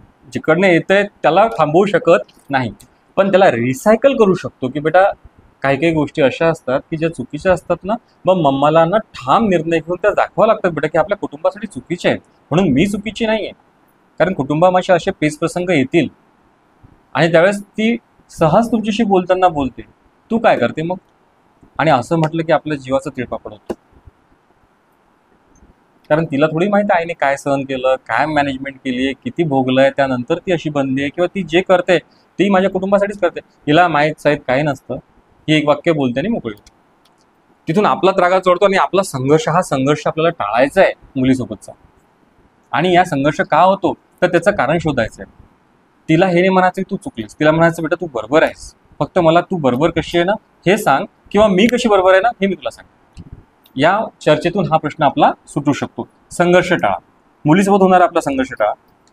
आता या सगळ्या गोष्टींमध्ये नंतरचा जो आपला मेन मुद्दा असतो तो म्हणजे फॅन्टसी लाईफ हा एक झालेला आहे. आई वडिलांची एक विचारसरणी, एक मला मुद्दा याच्यामध्ये घ्यायचा की आई वडिलांची विचारसरणी आणि आपल्या मुलींवर होणारा त्याचा परिणाम. आता कसं एक विचारसरणी म्हणजे कसं, हे शक्य बऱ्याच ठिकाणी नाही ना. आपण कसं माझ्या पत्नीशी प्रत्येक गोष्टीमध्ये पटेल हे शक्यच नाही, किंवा ते बिलिव्हेबल नाही आहे की मी त्यांच्याशी पटवून घेणार आणि तिने माझ्याशी पटवून घेणे हे. पण ह्या सगळ्या चर्चा मला माझ्या बंद दारात करायच्या. जेव्हा मला माझ्या मुलीसोबत एक्झिक्यूट करायचा आहे एखादा विषय, तेव्हा बाबा आणि आई एका विचाराची. आता 12th स्टँडर्ड झाल्यानंतर बरेचसे मुलं आम्ही काउन्सिलिंगला घेतले. जेव्हा ॲडमिशन्सला येतात तेव्हा काउन्सिलर म्हणून आपण घेतो त्यांच्याकडे. तर काउन्सिलर घेत असताना काय होतं, बाबा म्हणतात हे कॉलेज अजिबात घ्यायचं नाही, मला अजिबात आवडत नाही. आई म्हणते हेच कॉलेज घ्यायचं, माझ्या मावशीचा मुलगा किंवा माझ्या बहिणीचा मुलगा इथेच शिकला. बाबा म्हणतात अजिबात घ्यायचं नाही. अहो माझं म्हणणं आहे तुम्ही दोघं जण घरात ठरवा, बंद दाराआड तुम्ही ठरवा की खरंच ते कॉलेज त्याला घ्यायचं नाही घ्यायचं, हा तुमच्या पती पत्नींचं काय असेल तो एक निर्णय करा. आणि एक निर्णय केल्यानंतर तिच्या समक्ष एकच निर्णय मांडा की आई आणि बाबा दोघं पण म्हणतात की नाही घ्यायचं, त्याचा गैरफायदा ती नाही घेणार. पोरं गैरफायदा घ्यायला लागले. तू बाबाचा ऐकते का? बाबा तुम्ही मम्मीचा ऐकता का? मी काय ऐकतो? हा गैरफायदा पोरं घ्यायला लागला आणि हे नकळत व्हायला लागलं. आणि असं एका दिवशी होत नाही. आतापासून ज्यांचे चिल्ले पल्ले लहान आहेत तुम्ही आतापासून जपा की आपले जिथे कुठं मतमतांतर होत असतील ते मतमतांतर आपले वेगळे. तिच्यासमोर आई आणि बाबा नेहमी एकच दिसले पाहिजे, की बाबा जे म्हणतील ते आई त्याला कधीच क्रॉस करत नाही. भला तुम्ही आधी डिसाईड करून घ्या ना उद्या काय बोलायचं. स्क्रिप्टेड बोला, चालेल मला, स्क्रिप्टेड बोला ना तुम्ही. तुमचं पटत नाही ना, माझंही पटत नाही माझ्या पत्नीशी, पण स्क्रिप्ट त्या विषयावर तर स्क्रिप्टेड बोला. कारण तो जो एक पार्ट आहे तो तुम्हाला अनुकरण करतोय आणि अंधानुकरण करतोय. तो त्याच्यामध्ये राईट रॉंग नाही डिसाईड करत आहे. कोणाचा आवाज वाढला ती पाहते आणि कोणाचा आवाज शमला ती पण ती पाहते. त्याच्यामुळे आपण आई आणि वडिलांचे एक विचार करूया आणि ते समोर मांडूया. हा एक जर प्रश्न आपला सुटला ना तर बऱ्याच ठिकाणी मुलांचं तुमच्यावर येणारं जे रिॲक्शन असतं ते पॉझिटिव्ह राहतं आणि या पॉझिटिव्ह रिॲक्शनमुळे त्याचं भविष्य सुंदर होतं. आपलं तर भविष्य सेट झालेलं आहे, आपण तर केलेलं आहे जे करायचं. म्हणून हा एक विचार आपला एकत्र असायला पाहिजे. त्यानंतर काय होतं की काही गोष्टींची जी रुजवणूक असते ते आपल्याला या वयात करायची. आता या वयात रुजवणूक केली तर त्याचा फायदा काय होतो. मला जर एखादी गोष्ट बालपणात सांगितली नाही की ही गोष्ट चुकीची आहे, तर बघा तुम्हाला मोठे झाल्यानंतर अजूनही तुम्हाला आणि मलाही तुमच्यातली पण लहानपणीची मुलगी आठवा. आता आई झालो तर आपण रिस्पॉन्सिबल झालो, that is a different part. पण तुम्ही जेव्हा शाळेत असताना एखादी गोष्ट जर सांगितली असेल, एखादी शाळेतली गोष्ट आठवते जी आई वडिलांनी सांगितली, एखादा किस्सा आठवतो की या किस्स्यामध्ये मला खूप चुकलं होतं आणि त्यानंतर माझ्यासोबत असं झालं होतं, कोणीतरी शेअर करा मला. एखादा किस्सा असेल तुमच्या जीवनात घडलेला की ही माझी चूक झाली होती आणि त्यावेळेस अक्षरशः मला असं माझ्यासोबत घडलं होतं आणि त्यापासून कानाला खडा, आपण म्हणतो ना असं, त्या दिवसापासून सर कानाला खडा लावला, परत त्या मार्गाने मी गेलो नाही, परत त्या मार्गाने मी विचार सुद्धा केला नाही. अशी एखादी चूक आहे एखादा बोला. तुमची जर आत्मविश्वास नसेल तर पुरीमध्ये आपण कसा घडणार आहे. एखादा विषय सांगू शकता तुम्ही मला सहज. आता एक छोटीशी गोष्ट सांगतो. लहानपणी आपण ट्रेननी प्रवास करतो त्यावेळेस आपले आईवडील सांगतात की तुला जे पाहिजे ना मी घरचा टिफिन घेऊन येईल, ट्रेनमध्ये काहीच खायचं नाही, ट्रेनमधलं काहीच खायचं नाही. जेमतेम सगळ्यांच्याच आईवडिलांनी सांगितलं, बिंबोललंय, तुला मी घरचा टिफिन देईल, तुला पाहिजे असेल ती भेळ कचोरी काय असेल ती मी बाहेरची देईल, पण त्या ट्रेनच्या कॅन्टीन मधली आणि त्या ट्रेनच्या बोगीमधली जर मागितलीस तर याद राख. आणि तिथं जर तू तमाशा क्रिएट केला ट्रेनमध्ये, हे इन्स्ट्रक्शन घरून असायची. यायचं असेल तर मान्य आहे का, तर यायचं, नाही तर मग यायचंच नाही. मग ते पण हात बसून बिचारा बसायचं, त्याला माहिती मला जायचं तर कॅन्सल होईल. पण ही जो एक धाक होता ना, आता मी ट्रेनमध्ये जातो, आता बाबासोबत आहेत का, नाही, आता पैसे बाबाला मागायला लागतात का, नाही, एक कचोरी 10 कचोरी घेऊ शकतो. विचारही होतो आता कचोरी खाऊ, ते स्टेशन निघून जाते पण हिंमत होत नाही कचोरी खायची. पुढच्या स्टेशनला तोच विचार करा, तरी सिच्युएशन तेच येते, हिंमत नाही होत कचोरी खायची. कारण तुमच्यामध्ये दोन मन आहेत, एक चांगलं मन आहे आणि एक वाईट मन आहे. आणि जेव्हा तुम्ही वाईट गोष्टी करू इच्छिता तेव्हा ते करायला तुम्हाला कोणीतरी प्रलोभन देतं, आमिष देतं, तेव्हा जो तुमचा हा बॅकअप फोर्स आहे याला म्हणतो आपण संस्कार. संस्कार म्हणजे काय असतं? संस्कार म्हणजे ह्या अँटीबायोटिक्स की ज्या लसीकरण वडिलांनी लहानपणी केलं आहे, ह्या अँटीबायोटिक्स आहेत आपल्या, की मला आज इच्छा आहे, माझ्याच खिशात पैसे आहे, मलाच घेता येतं, कोण मला अडवणार नाही, आज पाहिजे तेवढं खाऊ शकतो, जातो विचार करतो, पण ते ट्रेन निघेपर्यंत काही होत नाही. खरी गोष्ट आहे, बघा करू. एखादी गोष्ट तुम्हाला जर नाही म्हणजे नाही होत हिंमत आपली, नाही करता, तेवढी वेळ निघून गेली, ते जे फॅसिटेशन होतं त्या गोष्टीचं त्यातून मुलं बाहेर निघून जातात, वाचतात. आणि हे आता कचोरीचं उदाहरण दिलं मी, अशा बरेचसे उदाहरणं असतात की ज्या ठिकाणी आपण प्रलोभन पडतो. आता सध्या खूप मोठा चालू आहे आणि बऱ्याचशा मुलींच्या आयुष्यामध्ये याच्यामुळे प्रॉब्लेम आला आहे, तो म्हणजे शेअर मार्केटचा विषय. आता हा आईचा मुलीचा का सांगतोय, त्या दिवशी खदान पोलीस स्टेशनला एक कंप्लेंट रजिस्टर झाली, नाव सांगत नाही, 57 लाख, पेपरला न्यूज से तुम्हाला सगळं मिळून जाईल. 57 lakh within some days she lost. She is girl, unmarried girl. आणि असं नाही आहे की अशिक्षित आहे, शिक्षित आहे, सुसंस्कृत आहे, अनुभवी आहे, जबाबदार आहे, पण फसली. पैशांचा फ्रॉड झाला त्या व्यक्तीसोबत. का झाला? एवढा मोठा डिसिजन जर घ्यायचा होता 57 लाखचा, तर मम्मा कुठं होती, बाबा कुठं होते, तुझ्या घरातले मोठे व्यक्ती कुठं होते? म्हणजे मी मोठं झालो म्हणजे मी सगळे निर्णय घेईल का? मला अजूनही धजवत नाही एखादा निर्णय घेताना बाबांच्या कानावर टाकल्याशिवाय, त्यांनी डन म्हटल्याशिवाय मला ते स्फुरण जळत नाही की नाही मी करतो. आपण म्हणतो ना पुशअप, बाबा काय येणार नाहीत ती गोष्ट करायला, पण त्यांनी म्हटलं व्यवस्थित आहे कर, मग आपण मागे वळून पाहतो. पण जोपर्यंत ते आपल्याला कुठेतरी सांगतात की मला काही पटून नाही राहिलं पण तू कर, माझंच अध्यात्मध्ये होऊन जातं. कारण मला माहित आहे माझा अनुभव 25 वर्षाचा आहे, यांचा 80 वर्षाचा आहे. मग हे 80 वर्ष श्रेष्ठ आहेत, कमी श्रेष्ठ आहे. पण ही भावना कुठे तयार होते, जेव्हा ते सगळे अँटीबायोटिक्स आपण आतापासून देणार की बेटा तू सगळ्या गोष्टी कर. मुलीला ते सांगायचं तू काही कर, तू येणाऱ्या, तू बिझनेसमध्ये जा, तू जॉबमध्ये जा, तू एज्युकेशनमध्ये जा, स्वातंत्र्य तुला पूर्ण आहे, परंतु एक वेळा विचार कर, गट्स फिलिंग, याला एक नाव आहे आपलं, गट्स फिलिंग. पण हे गट्स फिलिंग केव्हा जनरेट होत माहिती आहे? याला बॅकअप लागतो.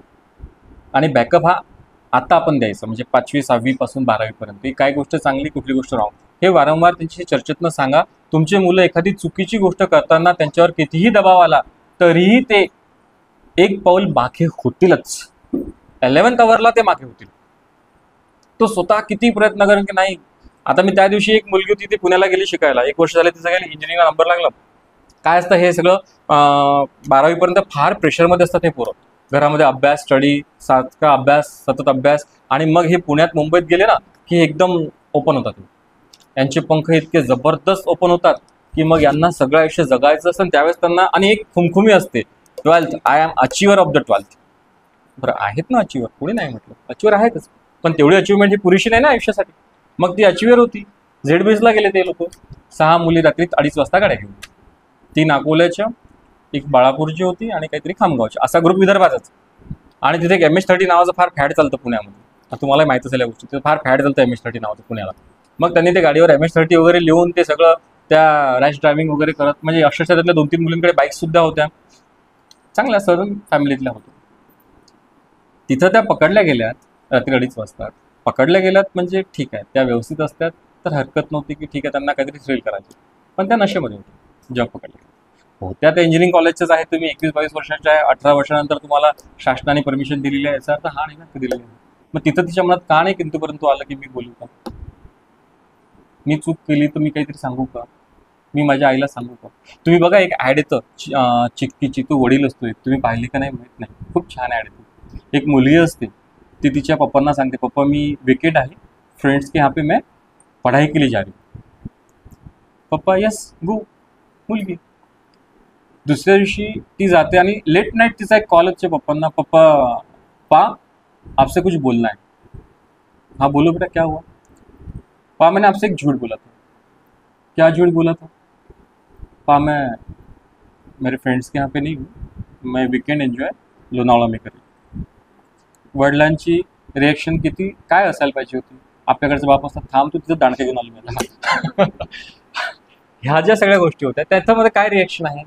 अच्छा तो आप क्यों बता रहे हो, उन्हें तो कुछ पता ही नहीं था ना, आप क्यों बता रहे हो. पान नींद नहीं आ रही. काय मार्मिक उत्तर होतं. त्या पुरीला झोपच नाही लागली पाहिजे. असं नातं घट्ट करा, असं नातं घट्ट करा की तिला सांगितल्याशिवाय तिला नाही झोप लागली पाहिजे. तिला माहित आहे मी चुकीचं केलंय, मी वडिलांना खोटं बोलून आली आहे, मी अभ्यास करून सांगून लोणावळ्याला आली आहे, पण रात्री झोप लागली नाही. शेवटी तुम्हाला फोन केला आणि सांगितलं की माझी त्यांनी चूक झाली, मी लोणावळ्यामध्ये आहे, मी मित्रांसोबत एन्जॉय करते आहे, आता तुम्ही बघा काय करायचं. पण माझ्याने नाही राहावं लागेल. वडिलांचं इतकं उत्तर एका वाक्यात एका शब्दात होतं, आते वक्त चिक्की लेके आना. दुसरं काहीच नव्हतं. हा विश्वास जिथं जन्माला येईल ना, ती मुलगी आपली राहील शेवटपर्यंत. मग तिच्या बुद्धिमत्तेचा खेळ इतर लोक मांडणार नाहीत, कारण तिची बुद्धिमत्ताच आपल्याशी जुळलेली आहे. हा विश्वास संपादन करायचा आपण. आपल्या अकोल्यातले एक प्रसिद्ध डॉक्टर आहेत, त्यांचा मुलगा नागपूरच्या त्या याच्यामध्ये गेला. आदल्या दिवशी त्या मुलाने फोन केलेला होता, पप्पा जमत नाही म्हणे, केला होता. आदल्या दिवशी तो ओक्साबोक्षी रडून रडून फोन केला, जमत नाही ना पप्पा मेडिकल. डॉक्टर मोठे आहेत, अरे तू कशा टेन्शन घेतो म्हणे, तू बघ म्हणे काय करायचं. अहो तो सांगतोय ना नाही जमत आहे पप्पा, नाही जमत आहे. सेकंड डेला तो बाईक ऍक्सिडेंटमध्ये फुकट. काय असेल आज त्या आई वडिलांचा तो शेवटचा फोन जो असेल ना, मला तरी असं वाटतं की त्यांच्या कानामध्ये घुमत असेल की पप्पा मला जमत नाही ना, हे नसतं झालं एमबीबीएस तर काय फरक पडला असता. तो त्या स्ट्रेसमध्ये त्यांनी कुठेतरी गाडीला ढळकला होतो. त्याच्या मनातली जी विवंचना होती ती विवंचना कुठे सॉल्व्ह झालीच नाही. मग हा मुलगी असू देत, मुलं असू देत, आपल्याला काय एकटी मुलगीच नाही, आपला मुलगा पण आहे. तर या प्रश्नांचं उत्तर एकच आहे की जेव्हा मुलं आपल्याशी इतक्या मार्मिकतेने बोलतील ना, माझ्यासारखा बाप असतं ना, तू फोन पण नको ठेव, फोन सुरू ठेव, गाडी काढलीस तू माझ्याशी बोलत आहे नागपुरात, बस गाडीत, सामान बिमान गेलं तिकडे जाऊ दे, चल घरी. आवश्यकता मला माझ्या मुलाची आहे. अल्टिमेट पर्पज माझा आहे, माझा मुलगा, माझी मुलगी, माझी ती खुश राहणं, ती माझी राहणं, ते आयुष्य चांगल्या पद्धतीनं जगणं. मग तिथं मी माझे आता काय झालं एक माहिती आहे का, आपल्याला खूप काही स्वप्न होते आपल्या पिढीला, पण आपण ते नाही करू शकलो कारण त्यावेळेस असे सगळे बंधनं असायची. मग या सगळ्या बंधनांमध्ये आज आपण काय करतो ना, ती आहे ना तिच्यात तुम्हाला पाहता. एक आई आपल्या मुलीमध्ये स्वतःला पाहते, एक वडील आपल्या मुलामध्ये स्वतःला पाहतात. क्रिकेट क्लब आहे आपल्या सिव्हिल लाईन समोर, तिथे 80,000 रुपये काहीतरी समथिंग फीज आहे त्या क्रिकेटची, मग ते मुलींची असेल का मुलांची असेल. मग त्या वडिलांना लहानपणी स्वप्न होतं की मला रणजी खेळायची, मला क्रिकेटच्या टीममध्ये यायचं, पण माझ्या वडिलांकडे त्यावेळेस सो अँड सो नव्हतं, फॅसिलिटीज नव्हत्या. मग आज माझ्या मुलांनी व्हायला पाहिजे. अरे बाबा व्हायला पाहिजे, पण genetically implementations is a big subject in our inheritance characteristics. त्याच्यामध्ये तो गुण उतरला का क्रिकेटचा हे तर बघा. तुमचं स्वप्न आहे, तुम्ही 80,000 तिथं पेड केले, मग ते त्याच्या मागे लागायची. अरे तू का जात नाही प्रॅक्टिसला, मुळात तो मुलगा आईवर गेला असेल, त्याला नसेल त्याच्यामध्ये इंटरेस्ट. वडिलांचं इतकं स्वप्न होतं की तू शिकू नको, मी तुला पाहिजे तेवढा पैसा लावतो, तू फक्त क्रिकेटर. त्याला त्यात इंटरेस्ट नव्हतं, त्याला बॅटच पकडता येत. म्हणजे ह्या ज्या सगळ्या गोष्टी होत्या ह्या आपल्या मुलींसोबत सुद्धा होतात, की जिथं आपण आपल्या मुलींसाठी एखादी गोष्ट म्हणतो की मला खूप छान सिंगिंग यायचं, तुला सिंगिंग आलं पाहिजे, पण तिला गॉड गिफ्ट असेल तर येईल, नसेल तो छोड़ दो, नहीं आ रहा ना तो छोड़ दो, कंटिन्युअसली उसका हॅमरिंग मत कर उसके पीछे, चाहे कोई भी चीज आहे. हा एक प्रकार आहे. अजून एक सर्वात महत्वाचं काय आहे ना, आपल्या मुलींच्या ज्या कृती बदलतात, जसं मी तुम्हाला सांगितलं बॉडी लँग्वेजवर तुम्हाला लक्ष ठेवायचं. शारीरिक बदल जेव्हा होतात त्याच समवेत त्यांच्यात मानसिक बदल सुद्धा होतात. हे मानसशास्त्र आता तुम्ही आता कसा अभ्यास करायचा, तुम्ही तुम्हाला साधीशी गोष्ट सांगतो. तिला एखाद्या दिवशी चिडवा, तुम्ही सर हे काय सांगताय, तिला जाणीवपूर्वक चिडवा, तिला इरिटेट करा. After that irritation how she react and which steps she will be take on that point should be recorded in camera. घरातला मोबाईल ठेवून द्या, तिला सांगूच नका गेम सुरू. ते माहिती आहे ते येतात ते आपल्याला चिडवणारे ते गेम असतात, ते मुर्गा वगैरे करतात, ते काहीतरी मुर्गा करतात ना, ते मिरची मुर्गा असतो, किंवा ते सांगतात भैया मत चिडो वहाँ पे कॅमेरा लगा हुआ है, ते शेवटी सांगतात तुम्हाला हा मी टीव्ही से आहे ते. Prank exactly the word of the prank. तसा एखादा प्रँक तिच्यासोबत करा. त्या प्रँक नंतर तिची मानसिक स्थिती, तिचं वाढणारं BP, काय काय होतंय सहज चेक करा. कारण सांगतो काय होतं, तिच्या आतमध्ये जर एखादा आक्रोश थांबलेला असेल ना, तो नॉर्मल स्थितीमध्ये बाहेर येतो. जेव्हा ती खूप चिडलेली असते, जेव्हा खूप चिडचिड करते, त्या आक्रोशामागे तिचं जे बिहेवियर असते, त्यावेळेस जर तिने एखादी वस्तू उचलली आणि फेकून मारली, तर कुठेतरी समजून घ्या की तिच्या मनामध्ये द्वेष आहे. तुमच्याविषयी म्हणून नाही, एखाद्या घटनेविषयी आहे, एखाद्या कृत्याविषयी आहे. तिच्या मनात काहीतरी खलबतं सुरू आहेत, पण ती नाही काढत आहे. त्याच्यानंतर मग तिला सांगा की हा प्रँक होता, पण तो व्हिडिओ सेव्ह करून ठेवा आणि एखाद्या चांगल्या सजग व्यक्तीला तो व्हिडिओ 4दा तुम्ही स्वतः पण बघा, कुटुंबाला दाखवा आणि त्याचं मागचं कारण शोधा की ही जर अशी रिॲक्ट झाली, आज मी घरची होती, हे जर हिला बाहेरच्या व्यक्तीने एखाद्याने चिडवलं आणि त्या व्यक्तीच्या समोर जर अशी रिॲक्ट झाली, ती जर हायपर झाली, तर ही का झाली? मग ह्याच्यासोबत वारंवार होतं का? कारण फर्स्ट टाइम जर ती होईल ना, ती होणारच नाही. हे सूत्र कशासाठी दिलं माहिती आहे? जेव्हा मुलं बाहेर कुठंतरी ब्लॅकमेल होत असतात, जेव्हा मुलगी कुठंतरी ब्लॅकमेल होत असते, तेव्हा ती खूप स्वतःवर ताबा ठेवत असते. घरामध्ये ती वेगळी वावरत असते, बाहेर गेल्यावर ती वेगळी वावरत असते, येणारा ताण वेगळा असतो. त्या सगळ्या गोष्टींमध्ये हे लहान मुलांमध्ये येत असेल, हे तुमच्या पदवीधर मुलांमध्ये पण येत असेल. पण आई म्हणून जर हा एक प्रयोग करून पाहिला, तर तुम्हाला हे कळेल की खरंच हिची मानसिक जबाबदारी, म्हणजे हिचं मानसिक स्थिती काय आहे, आणि त्याचं तुम्हाला पिक्चरायशन्स लगेच कळेल. आणि मग तुम्ही तिच्याशी बोलू शकता, काय बेटा तू इतके हायपर काय झाले? मी तर गंमतच केली होती. कारण या सगळ्या गोष्टींमधून तुम्हाला, ह्या सगळ्या गोष्टी यासाठी सांगतोय, खरंच मुली सांगत नाहीत, बोलत नाहीत. तुम्ही असं बसून विचारा तिला, का तुझ्यासोबत काय चाललंय? ऑल इज वेल, सगळं व्यवस्थित चाललं, तशी सांगणार.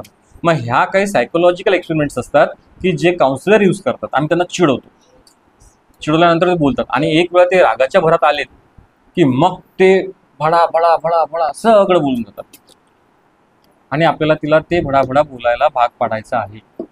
जर तिच्यामध्ये आपल्याला एखादी गोष्ट अशी जाणवत असेल की ही शांत राहते, बोलत नाही, किंवा ही एकदम स्क्रिप्टेड राहते, तो एक वर्ड प्रॉपर आहे, स्क्रिप्टेड. घरी आली खूप चांगली वगेल, खूप चांगली करेल, नॉर्मल पाहिजे मुलगी.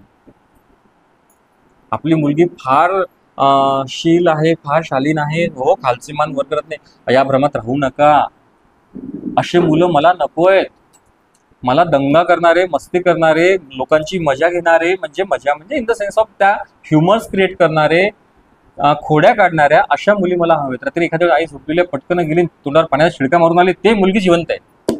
तिला माहित आहे आई उठून मला थपडे घालणार आहे, पण ती मुलगी जिवंत आहे. तिला माहित आहे आईला चिडवायचं खूप थकलेली आई झोपलेली आहे, पण गेली, टाकलं पाणी, नंतर म्हटलं मारणं मला हेच पाहिजे होतं. ते मुलं जिवंत आहेत, ते मुलं स्क्रिप्टेड नाही आहेत, असे दंगामस्ती करणारे. आणि जे स्क्रिप्टेड आहेत ते तुम्हाला खूप दाखवतील. आणि आता आपण म्हणतो ना, इतकी शांत आहे हो, तिच्या नाकावरची माशी सुद्धा उडत, तो आतमधून ॲटम बॉम्ब असतो. ज्याच्या नाकावरची माशी उडत नाही ना, हे पुरं आतमधून ॲटम बॉम्ब असतं. हे आमच्या 15 वर्षाच्या शिकवण्यातल्या आहे, सांगतो तुम्हाला. जे मुलं लहानपणी असे असतात की सर हा खूपच आहे तो 9-10ला इतका धुमाकूळ घालतो, 12thला इतका धुमाकूळ घालतो, ती मुलगी असू देत का मुलगा असू देत, की त्याच्या आईवडिलांना वाटते का हे काय झालं. आणि याच्या विपरीत आहे, जे लहानपणी खूप अस्थिर असतात, चलविचल असतात, मुली असू देत, ते मोठ्या झाल्यानंतर शांत होतात. तर हा जो एक एक्सपेरिमेंट आहे, हा आपल्या पाल्यांसोबत करा, आपल्या मुलीसोबत करा, कारण यांनी तुम्हाला तिची मनस्थिती खऱ्या स्थितीत काय आहे ते नक्की जाणवेल.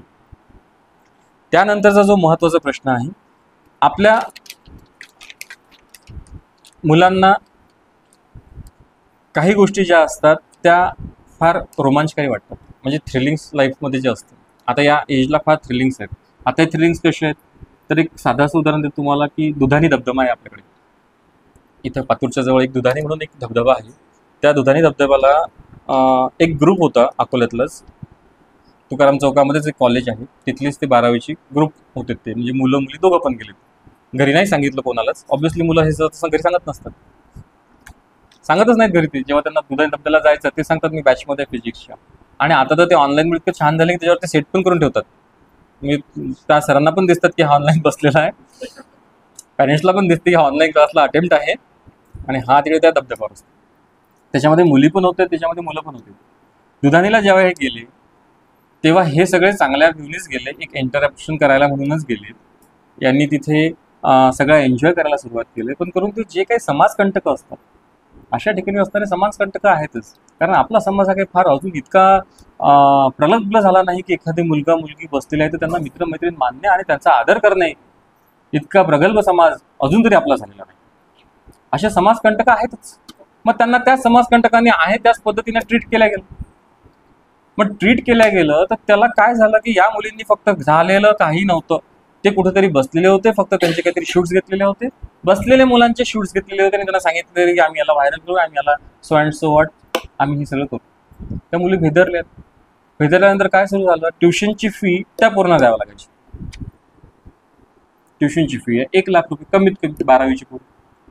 मग त्या ट्युशनच्या फीतला दे त्यांना. मग आता पहिल्यांदा दिल्यामुळे काय झालं, दुसऱ्यांदा हप्ता लागला, दुसऱ्यांदा दिल्यामुळे तिसऱ्यांदा लागला. घेणाऱ्याला ते चटकच लागली. ते समाजकंटक त्यासाठीच होते बसलेले, काहीतरी गाव टुकार पोरं असतील. मग ह्या प्रकार करता करता हिच्या फीस गेली, तिची फीस गेली. मग याचा साईड इफेक्ट काय झालं, शाळेत ट्युशनला फी भरली नाही, त्यांनी आय कार्ड दिलं नाही. घरून फी घेतली, त्याने तिकडे आय कार्ड दिलं नाही कारण फी त्याच्यापर्यंत पोचली नाही. बाहेरगावची मुलं असतील, ऑब्व्हियसली अकोल्यात पालक आहे अशी मुले नसतील, कारण इथं बरेचसे बाहेरगावची मुलं आपल्याकडे राहायला येतात. मग तिथं फीस पोचली नाही म्हणून मग ते कुठतरी घुटमळत राहायचं, कारण तो क्लासमध्ये येऊ देत नाही. इन्स्ट्रक्टर तिथे तो जो चेकआउट करणारा मुलगा आहे तो फीस आय कार्ड मागतो. मग दुसऱ्या स्टॉलमध्ये तरी तो येऊ देत नाही, तिसरी स्टॉलमध्ये तरी तो येऊ देत नाही. माझा तिकडची कुचंबला व्हायला लागली, घरी विचारायला लागले टेस्ट पेपर कुठे आहेत काय. मग या सगळ्या कुचंबनेमध्ये या मुलांनी कुठला थरार घेतला, 5 मुलांनी, की ये जो त्यांच्या डोक्याचा पारा उडाला. गुन्हा कसा होतो, मुलींकडून सुद्धा गुन्हा कसा होतो. तो जो समोरचा व्यक्ती होतो जो त्यांना त्रागा करून सोडला होता, मरू का जगू, त्या त्राग्यांचा त्यांनी प्लॅन केला, याला अकोल्यात बोलवायचा. आता याचा खेळ संपला, याला अकोल्यात बोलवायचं, याचं प्लॅनिंग करायचं. आता सगळे पैसे देणं पण बंद, आता सगळंच बंद. आता काहीतरी कायमचं सोल्युशन फाइंड करायचं. म्हणजे गुन्हा जन्माला कसा आला, रोमांच करायला गेले होते ना पोरं, थ्रिल करायला गेले होते, एन्जॉय करायला गेले होते. जन्माला काय आलं, गुन्हा असा जन्माला येतो.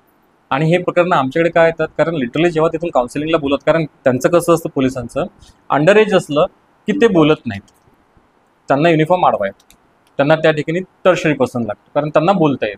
आणि त्यांना भाषाच जमत नसतं ना बोलण्याची, एवढे पेशन्स त्यांच्यात, ते तर 2 ठेवले की विषय सांग काय, त्याच्यामुळे ते बोलू शकत नाही. मग आता त्या ठिकाणी जेव्हा मला बोलवल्या गेलं तेव्हा त्यातली एक मुलगी ढसाढसा रडत होती. मी सगळ्यांना म्हणत होते की आपण हे जाऊ नये, आपण हे करू नये, कारण तिचं गट्स फिलिंग तिला सांगत होतं की काहीतरी चूक होतं.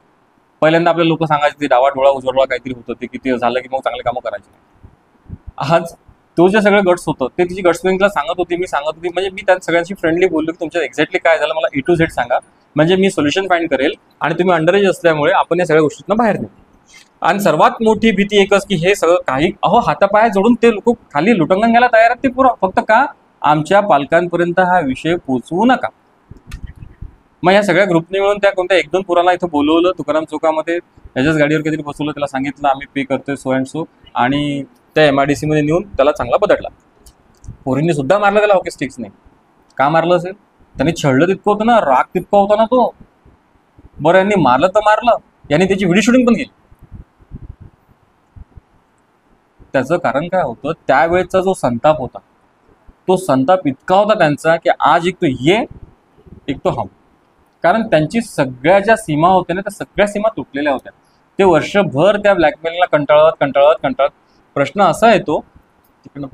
असा येतो की हा सीमा कंटाळ्यापर्यंत आई नव्हती का, बाबा नव्हते का, पहिल्या क्षणी भाऊ नव्हता का, बहीण नव्हती का, आजी आजोबा काकी काका कोणीतरी असेल ना हो घरामध्ये, की हा एवढा संतापाने एवढं सगळं मरण सहन करण्यापेक्षा जर त्याला सांगितलं असतं तर तुम्हाला हे अनुभव का शेअर करतो आहे, याच्यातली एकही गोष्ट खोटी. नावं आपण सांगू शकत नाही, ती गोष्ट त्यांना आम्हाला बँडिंग्स असतात. अमरावती जिल्ह्यामध्ये भातकुली नावाचं एक छोटंसं तालुका आहे, भातकुली काहीतरी असं आहे, गाव आहे का, तिथली मुलगी शिकायला कौलखेडमध्ये आलेली, किंवा तिचा भाऊ इथे शिकायला आलेला काय, ती इकडे आलेली मुलगी. तिला तिकडचे काहीतरी मुलं होते ते त्रास द्यायचे, म्हणून तिच्या आईवडिलांनी तिचं शिफ्टिंग केलं. तिथून शिफ्टिंग करून तिला अकोल्याला शिफ्टेड केलं. अकोल्याला शिफ्टेड केलं तर तो ठीक आहे, ते तिकडनं इकडे आले.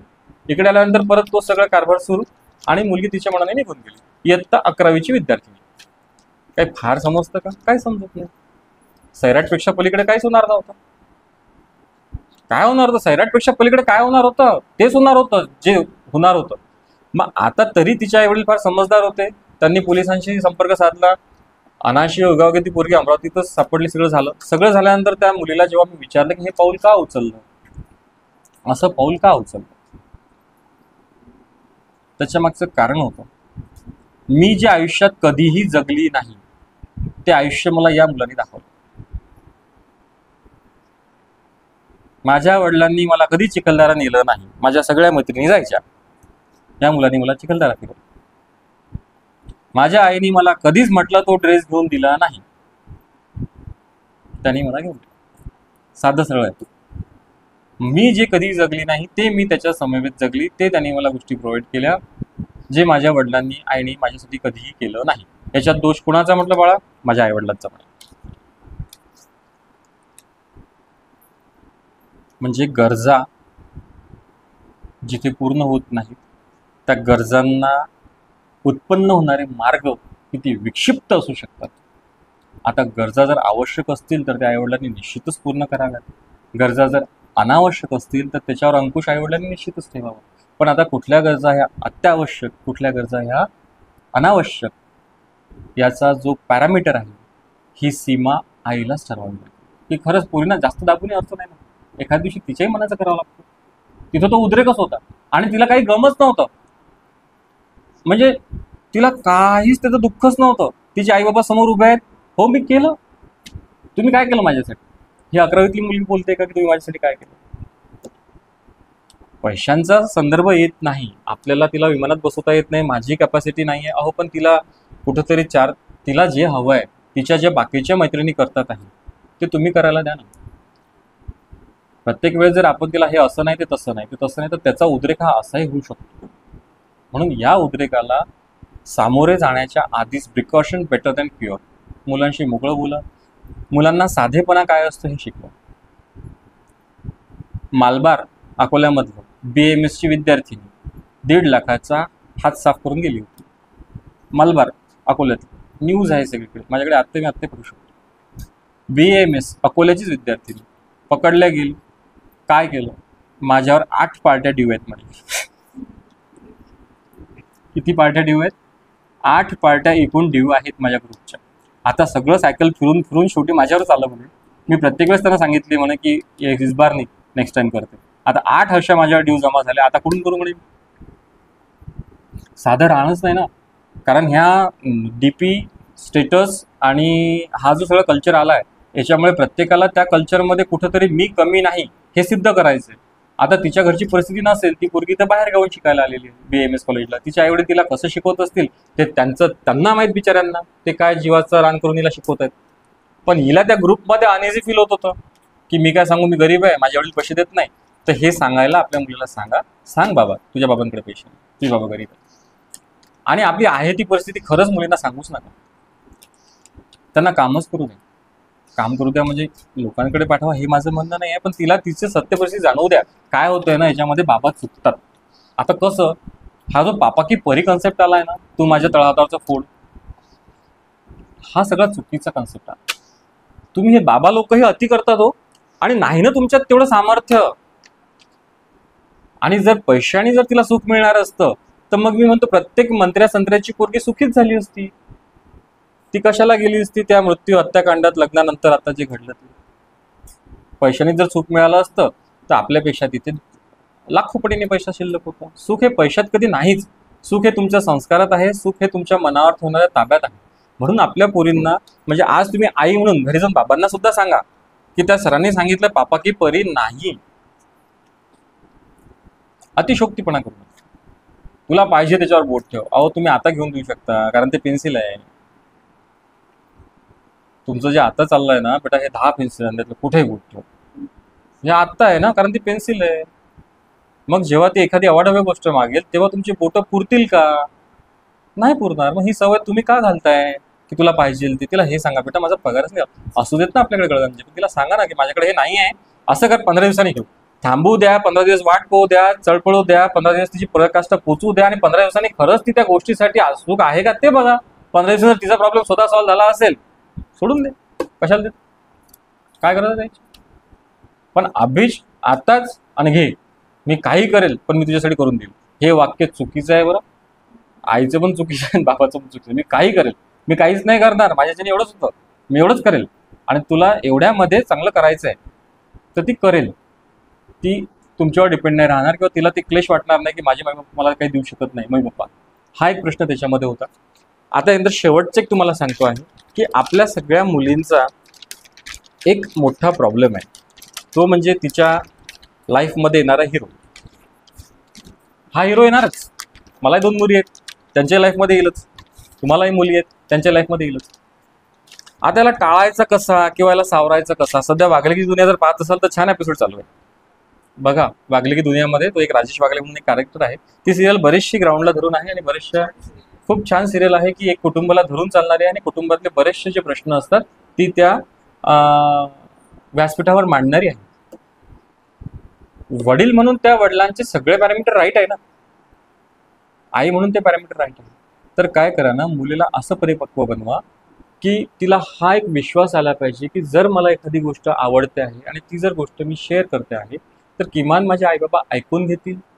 आता मुली लहान असतील, मोठ्या होतील, काही लोकांच्या मोठ्या असतील, काही वर्षांनी येईल किंवा काही आज तुमच्या समोर ठेपला असेल हा काळ येऊन की आता 1-2 वर्षामध्ये असं काय असेल. किंवा या सगळ्या गोष्टींचं करताना आपण काय करतो ना, तिचा रोल मॉडेल चेक करत नाही. सर्वतरी मुलींचा रोल मॉडेल हा बाबा असतो. तिच्या आवडणाऱ्या पुरुषांपैकी जर पहिलं स्थान प्रायोरिटी कोणाला असेल तर ते बाबांना असतं. पण त्यानंतरही जर तिच्या प्रायोरिटीज चेंज होत आहेत तर ह्या प्रायोरिटीज चेंज होताना तिच्याकडे काय सांगायला हवं की बेटा आपल्याला ना त्या दिखाव्यामध्ये न जाता त्याची रिॲलिटी काय आहे ना हे चेक कर. आज का रिॲलिटी आणि दिखावा याच्यात फरक काय झाला? सगळ्यांना ओढ लागली मुंबई पुण्याची, नकळत ओढ लागली. काही नाही आहे ते मुंबई पुण्यामध्ये. हे माझ्या मुलीला मी आज सांगितलं, तुला काय व्हायचं? डॉक्टर अजिबात व्हायचं नाही. माझं वैयक्तिक, तुमचं म्हणजे प्रत्येकाच्या स्वप्न तुला डॉक्टर अजिबात व्हायचं नाही. तुझ्या बाबांना डॉक्टरमधला डी समजत नाही. आपल्या अख्ख्या कुटुंबात कोणीच डॉक्टर नाही, त्यामुळे आपल्या बॅकग्राऊंडने आपल्या डॉक्टर व्हायचं नाही. आणि तुझंही म्हटलं तो पिंड नाही आहे की डॉक्टर होशील. मग बाबा मी काय हो म्हटलं, तुला सर्वात जास्त काय आवडते? म्हणजे मला बोलणं आवडतं. म्हटलं आलं तुझ्यामध्ये तो गुण आला. बोलणं आवडतं ना तुला, एखादी गोष्ट ठेवणं आवडतं ना. म्हटलं ओके, सिम्पल कर. म्हटलं आपण हे काही न करताना आपल्याला, तुला 12th झाली की आपण RLT कॉलेजला, माझ्याच कॉलेजला म्हटलं छान म्हटलं तुझी BSc फिजिक्स करून. प्रश्न काय होतोय, ती तेव्हा काय करेल, माझं ऐकेल नाही ऐकेल मला आज माहीत नाही. पण मी तिला काय दाखवतोय ना की अशा कोर्सेस कर की जे माझ्या आवाक्यात आहेत. माझाही स्वार्थ आहे, नाही कळालं का तुम्हाला? वडील म्हणून माझा स्वार्थ आहे. माझं 305 रुपयामध्ये ॲडमिशन झालं आणि ग्रॅज्युएशन पण त्यातच झालं. परीक्षेचे काय फॉर्म होते ते आपण भरले, 250, 300, 400 रुपये. आता ही पहिल्याच वर्षी जर मला MBBSला लावून द्या, तिचा नाही लागला नंबर, तुम्ही बाबा 1 करोड रेडी ठेवा. तर कुठून आणू मी 1 करोड? मग तुझ्या त्यासाठी मी आजपासून माझं आयुष्य कुठं खर्च करत बसू? आपण करतो, याला 1 करोड लागणार आहे, मी कार घेत नाही. याला 1 करोड लागणार आहे, मी जगत नाही. याला 1 करोड लागणार आहे, मी काहीच हाऊस मौस करत नाही. आणि मग शेवटी त्याच्यावर बंबाडिंग, मी तुझ्यासाठी एवढं आयुष्य सॅक्रिफाईस केलं. आम्ही सांगितलं होतं करायला? मुलांचा प्रश्न, आम्ही सांगितलं करायला? मी म्हटलं होतं स्वप्न पाहायला, तू पाळण्यात असताना मी तुझे डॉक्टर पाहिला होता. अरे देव जाणे, मी त्या बाळाने काय दोष केला? हे असे वाक्य जेव्हा काउन्सिलिंगला आमच्याकडे पॅरेंट्स येतात तेव्हा ते त्रागा करून सांगतात, सर मी ओव्हर टाईम करून केलं. अहो हे सगळं करायलाच नव्हतं पाहिजे ना. आयुष्य सुंदर साधं जगा. मी शेवटचं उदाहरण तेच देतोय की साधेपणा काय असतो. आयुष्य सुंदर साधं जगा.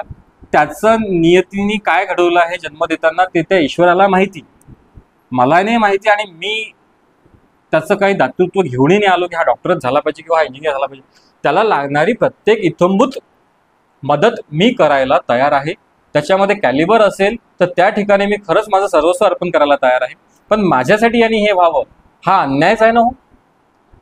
आणि म्हणून मुलींना पण सुद्धा ते सांगायचं आहे की बेटा जितकी साधी जीवनशैली राहील ना, आणि खरंच तुम्हाला सांगतो खूप प्रॉब्लेम्स आहेत मेट्रोपॉलिटन सिटीजला, त्याच्यापेक्षा आपण लोक जे आहोत ना आपल्यासारखं आयुष्य त्यांच्याकडे नाही. हे कन्सेप्ट आपल्याला मुलींच्या मध्ये बिंबवायचे. आजकाल प्रत्येक मुलीला, माझी भाची सुद्धा आत्ता 12वीला झाली, तिचा पहिला ऑप्शन पुण्याला सिंहगड, पुण्याला हे, पुण्याला ते. म्हटलं पुण्याला काहीच नको, सिम्बॉयसिस. म्हटलं पुण्याला काहीच नको, अकोल्यात ये. म्हटलं PKVला छान ओळखीच्यात म्हटलं सगळे माझ्या. आणला आणि PKV टाकला अकोल्यात. आता होईल तिची प्रोसेस, चालेल. सुरुवातीला झालं तिचं, माझे सगळे फ्रेंड्स तिकडे चालले. म्हटलं फ्रेंड्स तात्पुरता असतो. मी तर म्हटलं बसमध्ये बसलो तर बाजूला माझा मित्र बनतो. तो उतरून गेल्यावर तो ओळखत नाही मला, मी ओळखत नाही त्याला. दुसऱ्या बसमध्ये बसलो म्हटलं तोही माझा मित्र बोलतो 5 मिनिटात. मग काय मित्र काय म्हटलं, राखीसारखे बांधून फिरशील तू हाताला, भाऊ थोडी आहे तुझा तो. बरं भावाला बांधत नाहीत, जिथं बांधायला पाहिजे ते बांधत नाही आपण. मग ह्या गोष्टी ज्या तिला सांगित गेलो आज, यांनी काय होत गेलं, माइंडसेट ज्याला म्हणतो ना आपण, प्रक्रिया एका दिवशी होणार नाही. माझ्या मुलीला आसपासनं माहित आहे पुणे बॅड असतं, मुंबई बॅड असतं. मी आसपासनं भिनवत आहे ते, कारण आजच इतकी तिथं परिस्थिती बिकट आहे की आता पहिल्या वर्गात आहे, अजून 10 वर्षांनी तिथं काय पाय ठेवायला जागा मिळते नाही मिळते कोणाला मिळते. इथं आपण एवढ्या प्रचंड मोकळ्या हवेमध्ये श्वास घेतो आणि ते लोक एवढ्या याच्यामध्ये मला वाटतं 2 कुटुंब राहत असतील. हा जो सगळा प्रकार आहे हा मी तिला दाखवतो. बेटा तुला इथं छान गाडीमध्ये स्कूलला जायला फक्त 5 मिनिटं लागतात, तिथं तुला 1 घंटा आधी निघावं लागतं. ह्या गोष्टी सांगाव्या, हे बिंबवणे चालू करा आपल्या मुलींच्या मनांवर की यांच्या मनातलं मेट्रोपॉलिटन सिटीज खरंच काढा.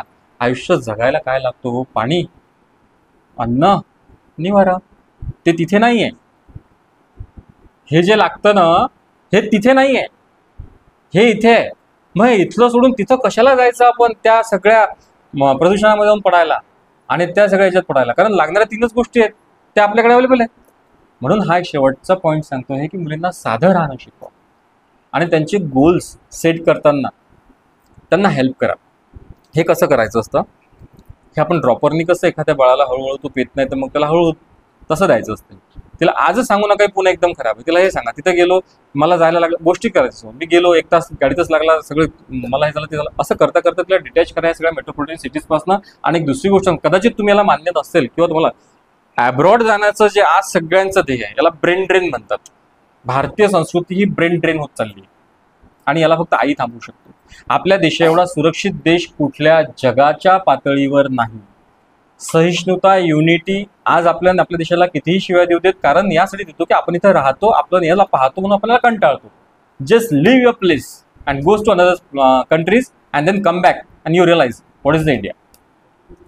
म्हणून या पोरांना जे खूड लागलं, आज पुण्या मुंबई खाली झालाय, म्हातारे राहिलेत फक्त घरामध्ये. पुण्या मुंबईत जा, मोठमोठ्या बिल्डिंग आहेत, ते आजूबाजूबा आहेत तिथे. कोविडमध्ये तर सगळे उदाहरण क्लिअरच झाले की ते त्याला पण नाही आले अगदी द्यायला. सर ऑनलाईन करतो आहे, एखादी तुमची तिकडची हे सांगा, ते ऑर्गनाईज करणारा इव्हेंट आहे त्याला म्हणा करून टाका, सगळं आम्ही ऑनलाईन आहे. मग ह्या सगळ्या गोष्टींमध्ये आपल्या मुली नको जायला, आणि मुली लवकर बळी पडतात. मुलांपेक्षा मुली लवकर बळी पडतात, कारण यांचं कसं असतं, ह्या असतात हळव्या, यांना इकडे कळलं तर इकडे कळतील, तिकडे कळवलं तर तिकडे कळतील. म्हणून हा जो ब्रेंडनिक कन्सेप्ट चालू आहे हा एक वैश्विक त्रास झालेला आहे की या देशातील लोक त्या देशात लोक का नाही आपल्या वैयक्तिक देशात राहायचं, का नाही इथे डेव्हलपमेंट करायचं, का नाही एपीजे अब्दुल कलाम तिकडे जाऊन राहिले, सर्वस्व अर्पण केलं देशाला. आज तो माणूस देशाच्या पाठीवर कुठेही राहू शकला असता. काय टॅलेंट नव्हतं त्या माणसाकडे, कोण त्या माणसाला हायर करू शकत नव्हतं, त्याला आपल्याच मातीत काहीतरी मिळालं असेल. हे संकल्पना आपल्या मुलींच्या मनामध्ये घालायची. बघा तुम्हाला काय वाटते, कारण कसं आहे, ही संकल्पना जर त्यांच्या मनामध्ये राहिली ना तर त्या मुली तुमची साथच सोडत नाही. आणि जेव्हा पहिल्यापासून स्वप्न असतात की मी पुण्यात जाईल, मी इकडे जाईल, तिकडे जाईल, तेव्हा हे मुलं पटकन 11वी-12वी झाले ना की तुमच्या होती नांदा लावायला सुरुवात करतात आणि पाखरं उडून जातात. आयुष्यभर तुम्ही काय केलं त्यांना त्यातलं काहीच माहिती नसतं. म्हणून मुलींना साधं ठेवा. एक साधारणतः 5 गोष्टींचा जर आपण त्याच्यामध्ये हे केला की यांना एक साधारणतः 5 गोष्टी दिल्यात की ते सूत्र जर आपण पाळलं तर एक शेवटचं सूत्र तुम्हाला सांगतो आणि थांबतोय. हे शेवटचं सूत्र म्हणजे काय असतं, पंचसूत्र आपण म्हणू की मुलींना ऑलवेज पॉझिटिव्ह गोष्ट द्या. माझ्याकडे जे आहे त्यात समाधान मान, किंवा ती गोष्ट कशी चांगली आहे ही पटवून द्या. माझ्याकडे ते नाही, माझ्याकडे हे नाही. सध्या फार हा प्रकार चालू आहे. कंपॅरिझन इज मोस्ट बियॉन्ड इमॅजिनेशनच्या पलीकडचं कंपॅरिझन. इव्हन तो त्यांना कधी कधी असं वाटतं की पापांनी जर चांगला जॉब केला असता तर कदाचित आज ती गोष्ट आपण घेऊ शकलो असतो. अरे काय आहे, त्या बाबांना जो जॉब लागला तो त्यांचं माहिती काय कष्टाने कमवत आहे, त्यांचा वेळेस तुम्ही कमेंट करता की सर यांनी थोडी मेहनत केली असते ना. मला हे वाक्य आलेलं आहे यावेळेसच्या एका मुलाकडून, सर यांनी थोडीशी मेहनत केली असती ना तर यांच्याकडे आज पैसे असते तर मी इकडे गेलो असतो. वा रे वा. हा प्रकार तिथे होऊ देऊ नका. दुसरा प्रकार असतो तो म्हणजे चांगली संगत ठेवा. हे सर्वात महत्त्वाचं आहे, कारण हाच मी जे तुम्हाला सांगितलं पहिलं उदाहरण तेच होतं की संगतीनुसार ते डिस्ट्रॅक्ट होतात. तिसरा आहे तो म्हणजे मुलींना तुम्ही सिम्प्लिसिटी शिकवा की आपल्याकडे जर पैसे असतील 10,000 पण आपण कापड घ्यायचं 1000 रुपयाचं. त्या ट्रेंडकडे जाऊ नका. आजकाल ते ट्रेंड आलं आहे, म्हणजे आज हा ड्रेस घातला की मला वाटतं तो नेक्स्ट टाइम कुठल्याच फोटोमध्ये दिसला नाही पाहिजे असं काहीतरी चाललं आहे. आणि आपल्याकडे असं असायचं की ही मला आवडणारी साडी तर ती माझी आई तरी अजून सांभाळून ठेवती, पण ती पिढी होती. आता यांची पिढी वेगळी, पण हा एक ट्रेंड त्यांच्यामध्ये नाही आला पाहिजे. सेकंड आहे ते म्हणजे कृतज्ञता. ज्या व्यक्तीने त्यांच्यासाठी काही केलं आहे त्या व्यक्तींना विसरू नका. हे एक मूल्य त्यांना नाही. ज्या आईवडिलांनी केलंय, ज्या आजीने तिला जीव घातलाय त्या लोकांची कृतज्ञता कधीही विसरू नको. हे एक तिला मूल्य द्या. तर तुमची मुलगी खरंच इथून पुढे कुठल्याच अशा कृतीमध्ये अडकणार नाही की ज्याने आपल्याला असुरक्षित फील होईल किंवा आपल्याला कुठेतरी मान खाली घालावं. यानंतर मी तुम्हाला विचारतो, तुमचे जे काही प्रश्न असतील ते प्रश्न तुम्ही मला विचारा, कारण ते प्रश्न विचारल्याशिवाय हा सेशन पूर्ण होणार नाही. ज्या काही अडचणी असतील तर त्या अडचणी विचारा, कारण आता तुमच्या मनातल्या अडचणी जोपर्यंत तुम्ही शेअर करणार नाहीत तोपर्यंत मला कळणार नाही. एखादा जर अडचण तुम्हाला असेल तर ती अडचण, आणि काही नाही ना, सगळ्या तुम्ही तुमच्याच मैत्रिणी आहात आणि सगळ्यांच्या घरी असणारी परिस्थिती मला नाही वाटत वेगळी आहे. क फरक केला तर सगळीकडे सारखंच आहे. मी इथं बरोबर एवढं बोलतोय, पण तुम्हाला काय वाटते माझ्या घरात भांडे वाजत नसतील? माझ्या मुलीचं माझ्या पत्नीचं अजिबात पडतं, पण ते करतात, त्या गमती जंती चालू असतात त्यांच्या. तेच होतं, ही इथे म्हणते ते तिथे बसते, दुसरं काही नाही. त्यातून ते काढता आलं पाहिजे. त्याच्यामुळे तुम्हाला जर काही प्रश्न असतील तर खरोखर ते सांगा.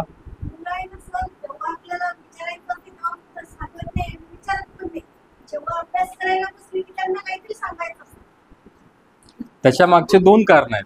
एक तर त्यांना ती अभ्यासाची वेळ काढून न्यायची असते, हे त्याच्यामधलं रिअलिटी आहे की आता मम्मीला एंगेज कसं करू, कारण हे फार हुशार आहे. मम्मीला काय, हे टीचरला एंगेज करतात. मम्मी त्यांच्यासाठी फार चुटकीसरशी गोष्ट आहे.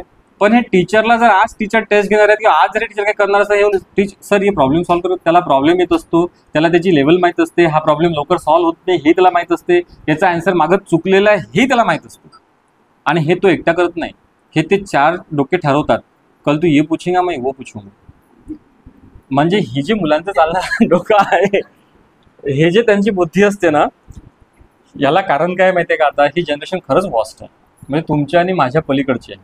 यांना समजून घेण्याकरता आपल्याला या सगळ्या गोष्टींचा अभ्यास, मग त्याला त्यावेळेस एक शांत चित्ताने काय सांगायचं, तुझा जो प्रश्न आहे ना म्हणा, त्या कागदावर लिह. जमत नाही त्याला, तो तुम्हाला लिहून क्वेश्चन आजच घरी जाऊन एक्सप्लेन करून बघा. कारण काय असतं, त्याने ते निश्चित काही ठरवलंच नसतं, त्याला त्यावेळेस जे सुचतं ते बडबडतो, त्याला जे सुचतं ते बडबडतो. त्याला एकच काम असतं, 7 ते 8 कसे वाजतात, बाबा घरी कधी येतात, मम्मी कधी स्वयंपाकाला जाते, त्याला तेवढा 1 तास काढून न्यायचा आहे. त्याचा फिक्स डाऊट काहीच नाही. त्याचे जे रिअल डाऊट्स असतात ना, ते रिअल डाऊट्स तुम्हाला खरंच केव्हा विचारतात माहिती आहे? जेव्हा ते फर्स्टेड होतं, जेव्हा बाहेर उत्तर मिळत नाहीत आणि त्याला असं वाटतं की हायला मिळालं पाहिजे, त्यावेळेस तुमच्याकडे. अजून काय असेल खरंच शेअर करा. म्हणजे काय या गोष्टींमध्ये तुम्ही जोपर्यंत आता जर हा गोष्ट मांडल्या गेली तर या गोष्टीमधलं मला माझ्या अनुभवातनं काहीतरी सांगता आलं. असे तुमच्या एका अनुभवामुळे बाकी लोकांना सुद्धा त्याचा काही ना काही बेनिफिट मिळतो. सर माझ्याकडे असं आहे की माझी मुलगी, तुम्ही जे म्हणून पापाकी करेल, माझी मुलगी पापाकी करेल, ती तिच्या वडिलांसोबत एवढी जास्त प्रेम माझ्या सोबत. अच्छा, मग आता याला कसं असेल की बाबा कमी बोलणारे असतील, मितभाषी असतील, बाबा स्ट्रिक्ट बघतात. आता त्याच्या मागे त्यांचं कारण असं असेल की यांना बोट दिलं की डोक्यावर बसतात. बाबांचा काही बाबांचं काय असतं, यांना बोट दिलं की सगळे डोक्यावर बसतात. तुम्ही म्हणता स्वातंत्र्य द्या, बघ दुसऱ्या दिवशी आगाऊपणा करून ठेवला.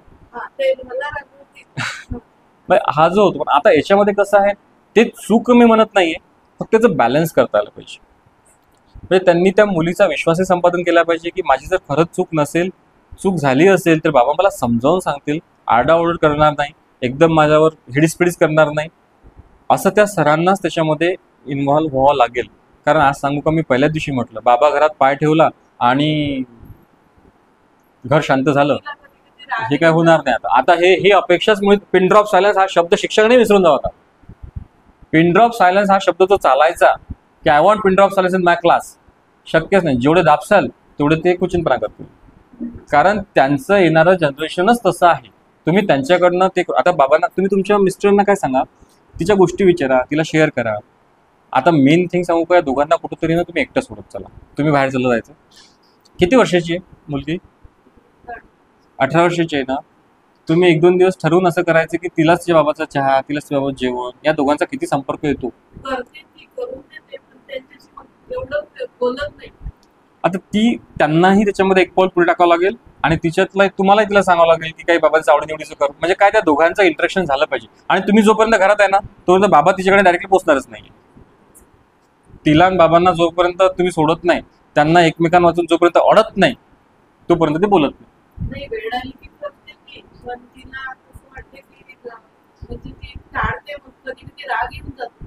आता हे कसं असते, आपण म्हणतो ना ऍक्शनला रिएक्शन आहे. जसा समोरचा व्यक्ती माझ्याशी वागेल मी त्याच्याशी 10 वेळा नम्रतेने वागेल, शेवटी 11व्यांदा मी ठरवेल की असू देत, जाऊ देत, ते होईलच त्याला. विचार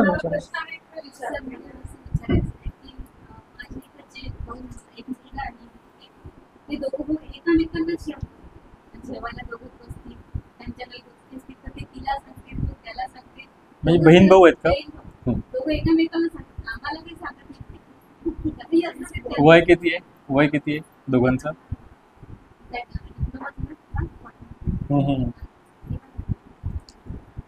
त्यांनी एक सांगूच काय सांगितलंय, त्यांना हे वाटतं की हा विषय काही मम्मीचा नाही आहे, हा विषय काही बाबाचा नाही आहे, आणि हे आमचं बॉयज टॉक आहे किंवा हे आमचं फ्रेंड्स टॉक आहे.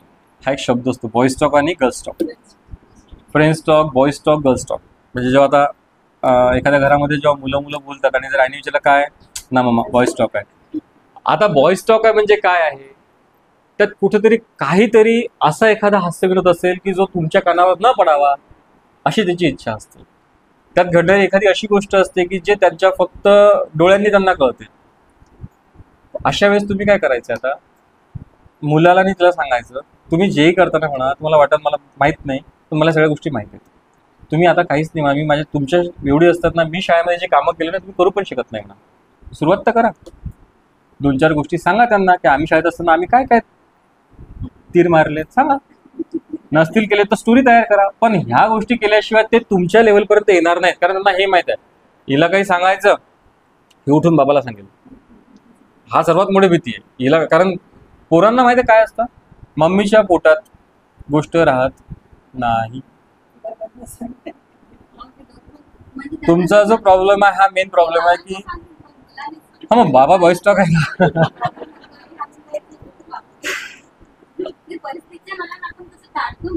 नाही ते टाळतो नाही, ते जाणीवपूर्वक टाळा. मी तर म्हणतो ज्यांची परिस्थिती आहे त्यांनी टाळा. हाच विषय मी केला असेल ना, माझ्या ऐपतीला 10,000 ड्रेस घेऊन द्यायचे, पण का कशाला मी करून घेऊ द्या, तिला तिच्या पायावर येऊ द्या. मला माझ्या वडिलांनी नाही घेऊन दिला म्हणून मी काहीतरी उभं केलं असेल, तुम्ही उभं केलंय.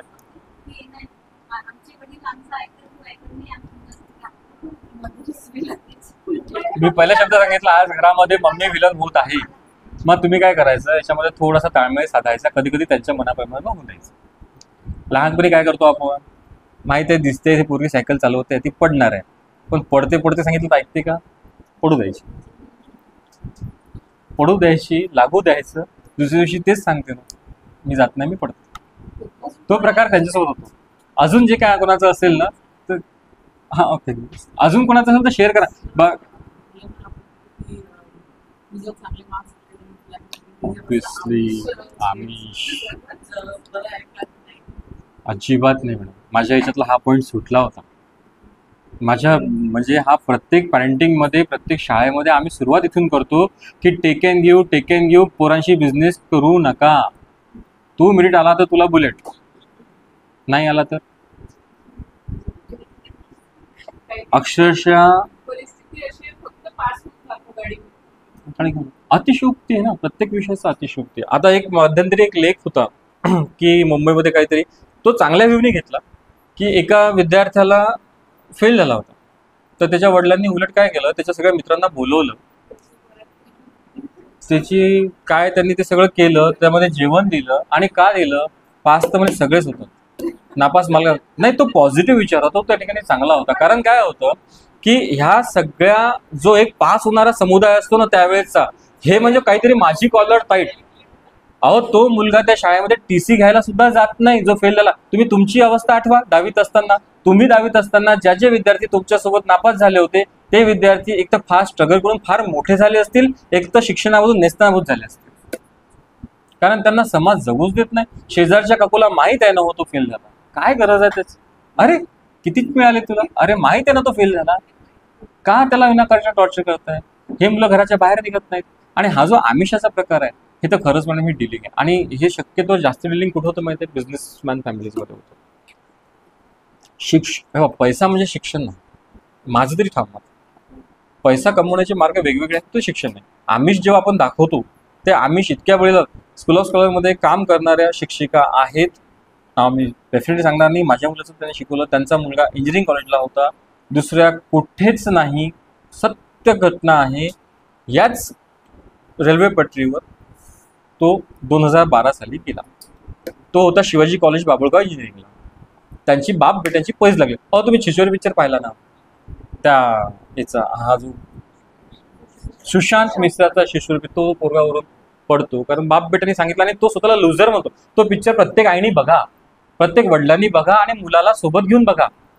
काही काही माध्यम नुसते वाईटच नाहीत. माध्यमात आता आपण काय घेतो हे डिपेंड करतं. छिछोरे मूव्ही प्रत्येकाने बघा. त्याच्यामध्ये जे आहे की हा जो पोरांचा इगो हर्ट होतो, की त्या इगो हर्ट झाल्यामुळे ते कुठल्या क्षणाला जाऊ शकतात. मग आता ही गोष्ट एका दिवशी तयार झाली का? नाही झाली. तो पहिली फर्स्ट रँडला जेव्हा पास झाला तेव्हा आपण फार त्याचा काहीतरी गवगवा केला. पहिल्यावर बरेचसे जण असे म्हणतात माझ्याकडेच आहेत की सर हा फर्स्ट टू फोर्थ होता ना A+ होता सर, हा 5th पासून A+ येत नाही. तो क्रायटेरिया वेगळा आहे. आता ते शिक्षणाचा भाग आहे. तिथं नुसतं टिकस करायचं होतं ना, रिकामी जागा भरायची होती, मॅच द पेस भरायची होती, त्याला A+ मिळणारच होता. आता खरा कस सुरू झाला त्याचा, मग तुम्ही त्याला सोबत उभे राहणार. आपण अपोनंट होऊन जातो मुलांच्या. तुला येत कसं नाही, हे अपोनंट जे आहे ना, हे ते आमिष देणं आणि अपोनंट होणं ह्या दोन्ही गोष्टी चुकीच्याच आहेत. इतर तर कोणाचं असेल तर खरंच विचारा. बरा माझे येस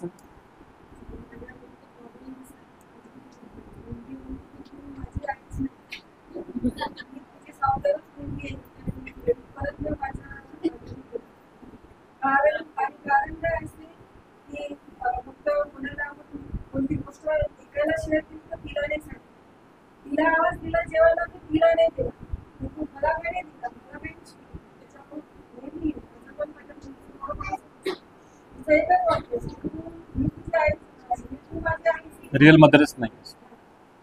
तुमच्या घरामध्ये सासूबाई आहेत? एक्सपायर कधी झाल्यात? आणि मुलीचं वय किती आहे? तिचं सानिध्य सासूबाईंसोबत किती दिवस होतं जन्मतःपासून? तेव्हापासून किती दिवस होतं?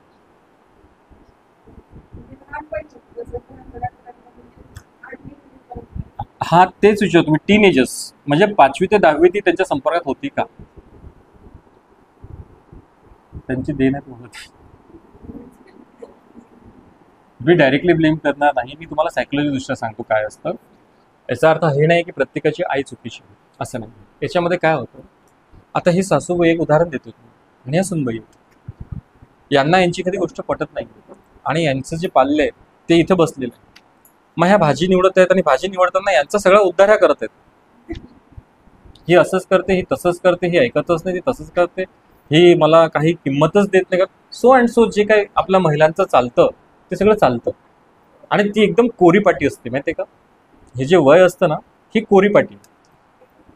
नवीन आणलेल्या पाटीवर तुम्ही लिहा आणि मिटवायला बघा की तुम्हाला भारी जातं. तसं ते आहे. तिच्या मनावर त्यावेळेस जे बिंबवलेलं आहे ना ते इतक्या खोलवर बिंबवलं जातं. आणि मग ती त्याला काय करते, तिला नकळत, तिला माहित आहे ज्या वेळेस तिला आईचं महत्त्व कळायला पाहिजे होतं त्यावेळेस तिच्यासमोर आईला शत्रुत्व करून दिलेलं आहे आणि ते तिच्या मनामध्ये. आता मी तुम्हाला डायरेक्टली हे म्हणत नाही की त्यांनाच केलं असेल, पण मी हा विषय आधी काढला होता की तुमच्यामध्ये आणि तुमच्या मुलीच्या मध्ये ऑब्स्टॅकल्स यायला नको. ऑब्स्टॅकल्स काय, ते रस्त्यामध्ये खंबे असतात, त्याला ऑब्स्टॅकल्स म्हणतो आपण. गाडी जात नाही, हे लोक आपले ऑब्स्टॅकल्स आहेत. हे त्या आईला मुलीला एकत्रच येऊ देत नाही. आणि असे लोक नाहक असतात बरं. अशी आत्या पण रोल प्ले करते कधी कधी. असा रोल नको त्या विषयात मला, पण हा जे रोल प्ले करणारे असतात किंवा हा जो विषय असतो याच्यामध्ये कधी कधी मामी पण रोल प्ले करू शकतो. याच्यामध्ये घरातली छोटी आई पण रोल प्ले करू शकते, कारण मोठ्या आईची वाहवा होते, मला नाही म्हणत कोणी, मग तिचा जो त्राग आहे तो त्रागा इकडे जातो. आहेच ना, रामाला नाही सुटलं, रामाला काही मिळालीच. त्यालाही ती कोणती ती ही होती ती ते सांगणारी त्यांच्या कान ते घरात मंदोदरी, त्यालाही ते मिळालीच. तर आपण तर क्षुल्लक लोक आहोत. जे रामाला नाही प्रारब्ध सुटलं ते आपल्याला काय. तर त्याच्यावर तुम्ही इलाज काय करा, तुमच्या मुलीला चांगल्या काउन्सिलरकडे एकदा खरंच भेटली. कारण हे कसं आहे, ज्या ज्या वेळेस ती आता ती त्या स्टेजला निघालेली आहे, कारण ती पदवीधर आहे, त्याच्यामुळे तुम्हाला तिला प्रत्येक गोष्टीमध्ये तिच्याकडनं काढून घेणे शक्य नाही. ती ज्या दिवशी ओक्साबोक्षी रडेल ना तुमच्या नावाने कोणाजवळ तरी, त्याच्या दुसऱ्या दिवशीपासून तुमची चांगली वाटते.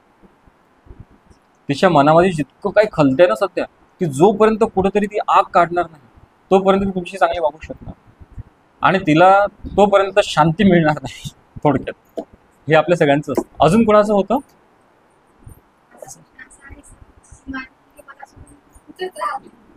हा, याला होमसिक.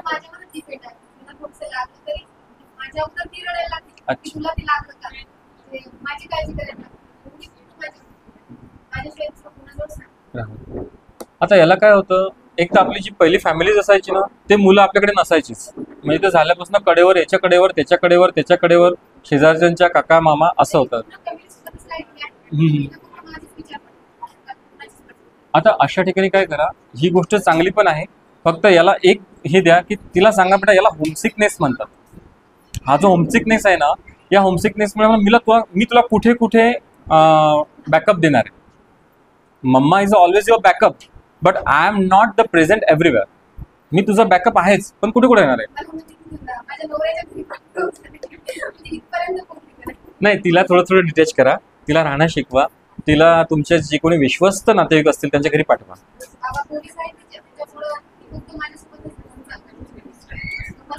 याला दुसरं असं असतं, याला भीती असते कुठेतरी. आणि शक्यतोवर हे जेव्हा युनिफॉर्म होल्डर फॅमिलीज असतात ना, त्याच्यामध्ये हा जास्त येतो. कारण काय, त्यांची चूक नाही आहे, पण त्यांच्या नॉर्मल पाणी दे म्हणण्यामध्ये पण त्यांचा जो दरारा आहे ना, तो नॉर्मल फॅमिलीमध्ये येत नाही.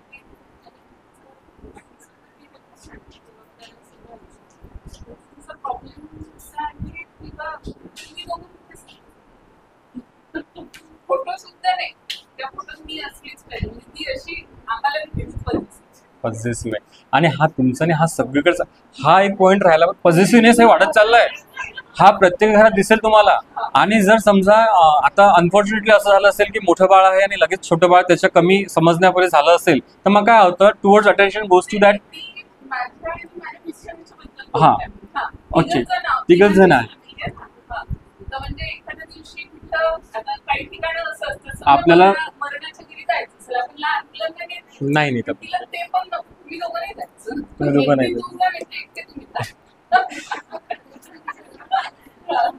तिचं तिच्या बाबांवर असीम प्रेम आहे.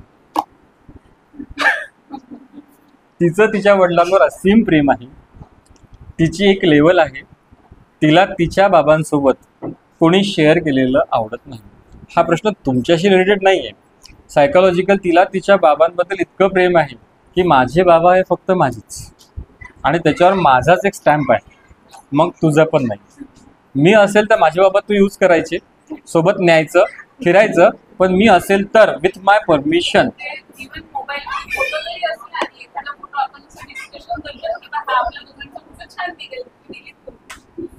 नाही, मग याला थोडं नाही, पण जर असं होत असेल की ती जर डिलीट करत असेल तर तिला ना खरंच एकदा भेटायला घेऊन ये, आपण तिला बोलूया. कारण काय होतं, आता ती लहान आहे तर आपण याला गमतीचा भाग म्हणतो, पण ही इन्सिक्युरिटी जी आहे, तिला काय वाटते, हे दोघं जण झाले ना, कदाचित मी एकटी पडेल का, कारण ती सिंगल चाइल्ड आहे का, तिला नाही ना घरात बही भाऊ नाही. मग तिच्यामुळे तिच्यात जी इन्सिक्युरिटी आलेली आहे की कदाचित मग मी एकटी आहे का, तुम्ही दोघं झाले, मी एकटी. टीम कोण, हा टीमचा प्रकार आहे. हा टीम हा काय करतो ना, सायकोलॉजीमध्ये प्रत्येक जण त्याची बाजू पक्की करण्याचा प्रयत्न करतो. मग आता तुम्ही दोघं जर एका साईडला झाले तर मी काय करू. हा जो एक तिला, आणि याचं काय झालं, याचा अर्थ तिचं वय जे आहे ना त्याच्या बियॉन्ड 4 वर्ष आहे, ती मॅच्युअर्ड आहे. हा, आणि हा जो थिंकिंग कॅपॅसिटी आलेली आहे मुलांमध्ये, ही आता आपण थांबवू शकत नाही.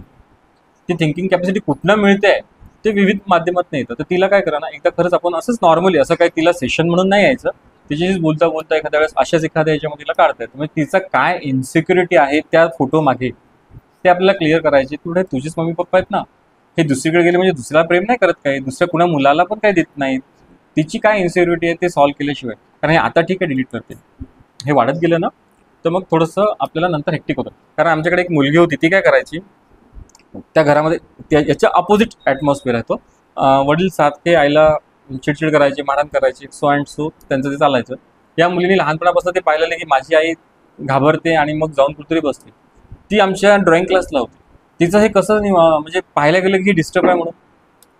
तिला चंद्र काढायला सांगितला तर ब्लॅक कलर, तिला सूर्य काढायला सांगितला तर ग्रे कलर, तिला झाड दाखवायला सांगितलं तर वाळलेलं झाड दाखवणार. 6th स्टँडर्डची स्टुडंट होती ती, माझ्याकडे समरला ड्रॉइंग क्लासला. मला ते आता आपला अभ्यास असतो, आपल्याला ते पटकन लक्षात येतात की तिने लँडस्केप ड्रॉ केलं फक्त वाळलेलं झाड, वाळलेले डोंगर, मागचा सुकलेला सगळा झरा काढला, त्यात पाणी नव्हतं. मग ते आता तिच्या घरी ज्या सगळ्या गोष्टी व्हायच्या ते पण सुंदर काढलेलं होतं बघ. म्हणजे तिच्या शाळेमध्ये ड्रॉइंग सिलेक्ट पण झालं, नोटीस बोर्डला पण गेलं आणि कोणी काहीच नोटीस नाही केलं. मग जेव्हा माझ्याकडे आला, 1 झालं, 2 झालं, 3 झालं, म्हटलं तुला चंद्र काळा कसा दिसतो? चंद्र जर म्हटलं अमावस्या असेल तर दिसणारच नाही, दिसेल तर पांढरा दिसेल, काळा कसा दिसेल? तुला हे झाड वाळलेलंच का दिसतं? इतके भरघोसचं हिरवळ तुला दिसत नाही. जाऊ द्या म्हणे सर, असंच असतं म्हणे सगळं आयुष्यात. काय चांगलं असतं म्हणे. 6व्या वर्गातल्या मुलीचं वाक्य, मी इथं चेअर टाकून असं बसलेलं, ती मला सांगते आयुष्यात काय चांगलं असतं म्हणे. 6व्या वर्गातली मुलगी, तिला कसं आयुष्य कळते? पण तिला कळते कारण तिच्या आईने सांगितलं की आयुष्यात काहीच चांगलं नसतं. आपलं लग्न होतं, आपण हतबल होतो, एक माणूस येतो, तो आपल्यावर अनाथात अत्याचार करतो, आपल्याला कोणी सपोर्ट करत नाही, आपल्याला सहन करावं लागतं. आणि तिला आयुष्यात पहिल्यांदा पडलेला प्रश्न, मी मुलगी म्हणून जन्माला का आली? तिचं भावविश्व तेव्हा उलगडायला आलं. आताही सांगू तुम्हाला खरी गोष्ट, तुम्ही मान्य कर नका करू. हात वर करून सांगा ना किती लोकांना पुढच्या जन्मात स्त्री किंवा मुलगी व्हायचंय. खरं सांगा मला, पुढच्या जन्मामध्ये मला मुलगीच व्हायचं आहे, पुढच्या जन्मामध्ये मला स्त्रीच व्हायचं आहे, असं खरं सांगा मला. कुठला अध्यात्माची जोड न घेता, फक्त मनाचा आवाज की मला मुलगीच व्हायचं आहे, मला स्त्रीच व्हायचं आहे. मला जर विचारलं किंवा कुठल्याही पुरुष जातीला विचारलं तर पुरुष जाती हीच मिळेल, मला जन्मोजन्मी फक्त पुरुषच व्हायचं आहे, मला मुलगाच व्हायचा. पण जर एखाद्या 100 मुलींच्या कार्यक्रमामध्ये मी जातो आणि त्यांना प्रश्न विचारतो की किती लोकांना नेक्स्ट लाईफमध्ये you want become a girls again for your next life, no one raise the hands. मुली हात नाही होत, कारण त्या पाहतात ना, दादा गाडी घेऊन गेला, 12 वाजता आला, मम्मीला काही प्रॉब्लेम नाही, बाबाला प्रॉब्लेम नाही, मी 7 वाजता ट्युशनला लेट झाली, सगळे माझ्या मागे येऊन तन तन तन तन तन तन चालू. हे काय आयुष्य आहे का माझं? हे प्रत्येक ठिकाणी तिला भेडसावतं. None of that the problem, ते तर वेगळेच. पण त्या बालमनाला जे कळतं की मला प्रत्येक ठिकाणी नाही आणि याला प्रत्येक ठिकाणी हो, मग मला नाही का, मग नेक्स्ट टाइमला मी नाही. माझ्या आवडीची कुठलीच गोष्ट नाही. यांनी म्हटलं बाबाही काही लोड घेत नाहीत जास्त, मी थोडंसं काही म्हटलं की सगळेजण येऊन मला समजावायला सुरुवात करतात. म्हणून काय करा, मला असं वाटतं आता मुलींना अशी वागणूक देऊया की तिने आपसूक म्हटलं पाहिजे की मुलीचं आयुष्य इतकं सुंदर असतं ना की मला पुढच्या जन्मात फक्त मुलगीच व्हायचं आहे. खरंच असं होईल का आपल्या भारतीय संस्कृतीत? आपण तरी फार सेफ ठिकाणी आहोत, याच्यापेक्षा बिकट. आणि सेफ म्हणजे मी असे दाम्पत्य पाहिले आहेत की जे स्वतःही डॉक्टर आहेत, पण त्यांच्या घरामध्ये सुद्धा इतका व्हायलन्स आहे, ज्याला आपण फॅमिली व्हायलन्स म्हणतो, तो व्हायलन्स इतका आहे की ते लोक सुखी नाही. कारण सुखाची परिभाषाच मुळात त्या गाडी बंगल्यात त्या याच्यामध्ये नाही आहे. सुखाची परिभाषा आहे संध्याकाळी सगळे लोक सोबत बसून जेवतो का आपण, झालं तेवढंच. बाबाला आईला मुलं येऊन कवटाळतात का बाहेरून आल्याबरोबर? तुमची मुलगी तुम्हाला जर आल्याबरोबर कवटाळत असेल, तुम्ही जगातली सर्वात चांगली आई.